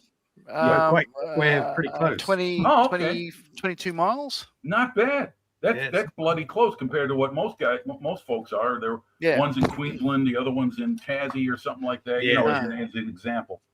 We're mates. We meet up at the club once a month. Excellent. Oh, that's right. That's right. You're part of the same modeling club, right, Ian? Yeah. Okay, that's right. I do remember that. Anyway, what I'm saying is that now we can share all this stuff, and it's totally revitalized my love for the hobby. You know. So GM is criticizing you. He's saying, "Is it the paint thickness to scale? Does it meet British High Command?" I don't know. And if not, why not? Thank you, Sarah Jane. Nothing wrong with that. Jim looks amazing. Thank you very much. Very, very kind. Very good. 5 minutes left, and I think we'll knock it on the head at 3 hours. So thank you for not only joining, but staying for the full 3 hours. This has been a lot of fun, man. I think it kind of encourages me to be at the bench. Yeah. I mean, here, I'll show you what I got done. I mean, while I was working, I put the wings on the aircraft, on the Key 15. So show us that again. I put the wings on the Key 15. Got a little bit of seam work to do. but it fits very nicely. I recommend these fine molds kits, guys. You want a really nice aircraft model? Buy a recent vintage fine molds kit, I should say. And I painted the engine one base color of Tamiya flat black by with the hairy stick. So I'm gonna let that dry and put another coat on later and advance. I mean, like Ian said, it motivates me to model too. I mean, this thing has been crawling along because I've been paying too much attention to other benches where I got other projects going, and now I want to build it because I do want to dedicate more time to this going forward. That's that's really, this is like a high priority build for me. I want to build this tin opener Hurricane. That's another symbol of my youth. That was the very first model I built. Oh, is it really? Not that particular kit, but Hurricane Mark II was the very first model I built. Yeah. And Ian, let's zoom in on you. See how you're onto the turret now. Yeah, I was just putting some powder, putting some pigments on it just to dirty it up and break it down a bit. Shit, I've got to paint that. So I guess where did I get up to? Bloody wow, that's awesome. That is the Tamiya kit, right, Ian? Yeah, I've got that same one. I've got that Rice's Rangers or whatever they're called. Yeah. Yep. So it's all. I think I'm going to maybe scrub some of the dust off a little bit more, and then I'll give it a matte coat to seal it all in. Well, I heard that matte coat is a good thing to put on first, and then go with your pigments over, because they're most modern pigments are designed to grab onto a matte surface, and they seem to grip them. Well, I had a kind of a satin coat on it before I put the pigments on, and then but they are they've been grabbing, as you can see, they have grabbed. I can see a few little glossy bits, but once the it kind of looks glossier on camera. Yes, it does. Yeah, it looks. There's quite a bit of reflection, especially off the front, the bow. And then I've got a I don't know whether that is, how do you focus it? There you go. Oh, yep. There you go. Those Tamiya figures on their newer kits, they're possibly the best plastic injection molded figures on the market. They have gotten better, tremendously so. Yeah. It's I don't know. I think it just went up on the shelf and it kind of got forgotten about. It wasn't anything that I was, you get upset when you're working on something, you come to it. It wasn't anything. You hit a brick wall. Yeah. I think I think I just moved on to another. Another bright shiny object. I mean, that's what our stash is for, We see what else I can work on while I figure out how to get around this obstacle. I did the same thing with the Grant. That thing was sitting for three years. It sat waiting for me to find a solution to the tracks because I buggered up. That was my first attempt at Lincoln Length, and I screwed them up bad. And I don't know, but have you built any Tacom kits, Ian? Yes, I've got a couple I've got one of the Lees, the M3A. Okay. M3A5 or something. One of the late war versions. The reason I ask is that I've noticed that on and off, very inconsistent, but sometimes their plastic does not respond to Tamiya extra thin. Oh, okay. That's true. Yeah. Oh, you built the Russian Jeep. I was going to ask you about this because they give you that in the kit. Because in the kit you get this, but I painted it up as a what if captured for a little diorama. Right. And I've Let's zoom on you. Sorry. Very cool. What do you got? What does that say? Bucky's Badger. Oh, okay. All right. Nice. That's the Wisconsin connection. Yeah. And then I filled it with... So let's embarrass you fully, Ian. So Ian used to be married to an American. Used to live in Wisconsin. Yeah. Yes, I remember you mentioning that, Ian. Yeah. Yes. You might know it as Wisconsin. No, it's Wisconsin. We also call it we also call it north of the cheddar curtain. Oh. Yeah. Yes. There. Cheese heads. Yeah. Yes. Yes. So that's right. Yeah.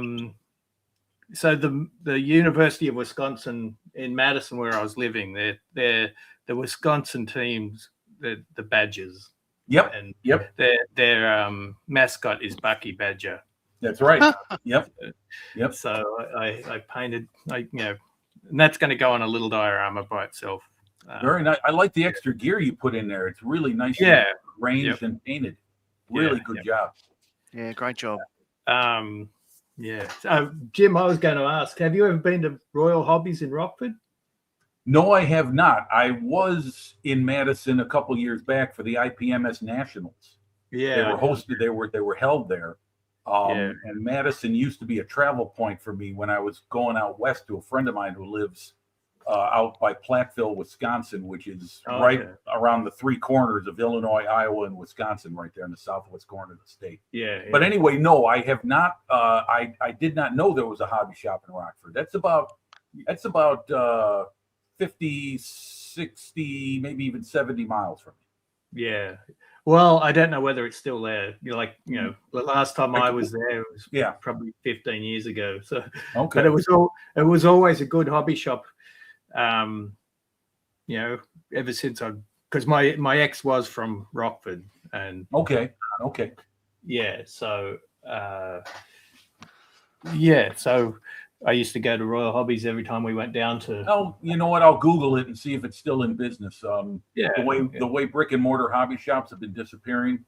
Across the United States because of online vending. It's sad, but it's a fact of life. Yeah, and the shop was getting sadder and sadder over the Yeah.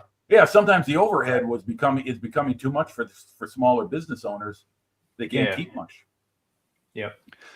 Oh, right. So as we depart, so this is what I've been up to. So I've just glued the cowling in place. So so that's all you'll see the engine. Actually, you'll see less because it'll have the spinner and the propeller boss on it and all that sort of stuff. But the I've done the gun sight and it's got a little bit of a photo etch. It's got the standby. Yeah, it's a reflector gun sight, but it's got the standby PE sort of aiming ring next to it, and of course the antenna at the back there as well, that circle. But I still haven't decided whether I'm going to go open or close canopy. So open would be like that. And closed. I think you should, because you got all that work you put into it. Yeah, but you can sort of still see it with the canopy closed. Well, those Japanese. It looks more zero-like with a closed canopy, doesn't it? Yeah. I guess. I mean, with it open, you don't have to have a pilot figure, and you can see the interior. And it's looking like it's sitting on an airfield or on a carrier deck. On a carrier deck. Okay, all right, I'll go open. I'm not telling you what to do. I'm just giving you some food for thought. No, the fact is I haven't decided, but I think you're making good points. So it is, as I mentioned, it's the Profi pack. It's got all the all that work. Yeah, I would. And when you paint the canopy frame, it won't be as visible. If it's closed. That's I'm loving this. It's a lot of fun. So I bet it is. That's Edward makes some very good model kits. You can't argue that. Yeah, I'm a bit of a fanboy. So here we are on the 3-hour mark. It's been awesome. Thank you, Ian, for joining. Thank you, Jim. And also thanks to Paul and Scott who are part of this earlier on, and of course the unforgettable Mr. Pobby that I forgot. Yes. Good brother, Paul. Yeah. Hobby Time just checked in. Hey. What color is this one, John? This will be, Japanese grey-green. What do they call it? Imperial Japanese Navy Gray or whatever it is. Green. Amber grey. Yeah. So it's like, it'd be funny if it was like, ambergris, as in like, from Wales and stuff, but it's not. But anyway, thank you all for watching, joining, being part of this. Like, I think what we've seen on the benches this evening, Australian time, has been extraordinary. I think it's a lot of fun hanging out with you guys. Like, you do some great work, and the conversation's always good. I had Let's see if I can find an English for British. Cracking good time. Yeah, that's awesome. Thank you, everyone. And as I mentioned, I don't know when I'm live next. I tend to do it just when I'm feeling that. Yeah, when I feel like it. I don't have a schedule. Some people might say schedule. Depends what school you went to. But, I'll see you guys next time. All right. See ya. Take care, folks. Bye-bye.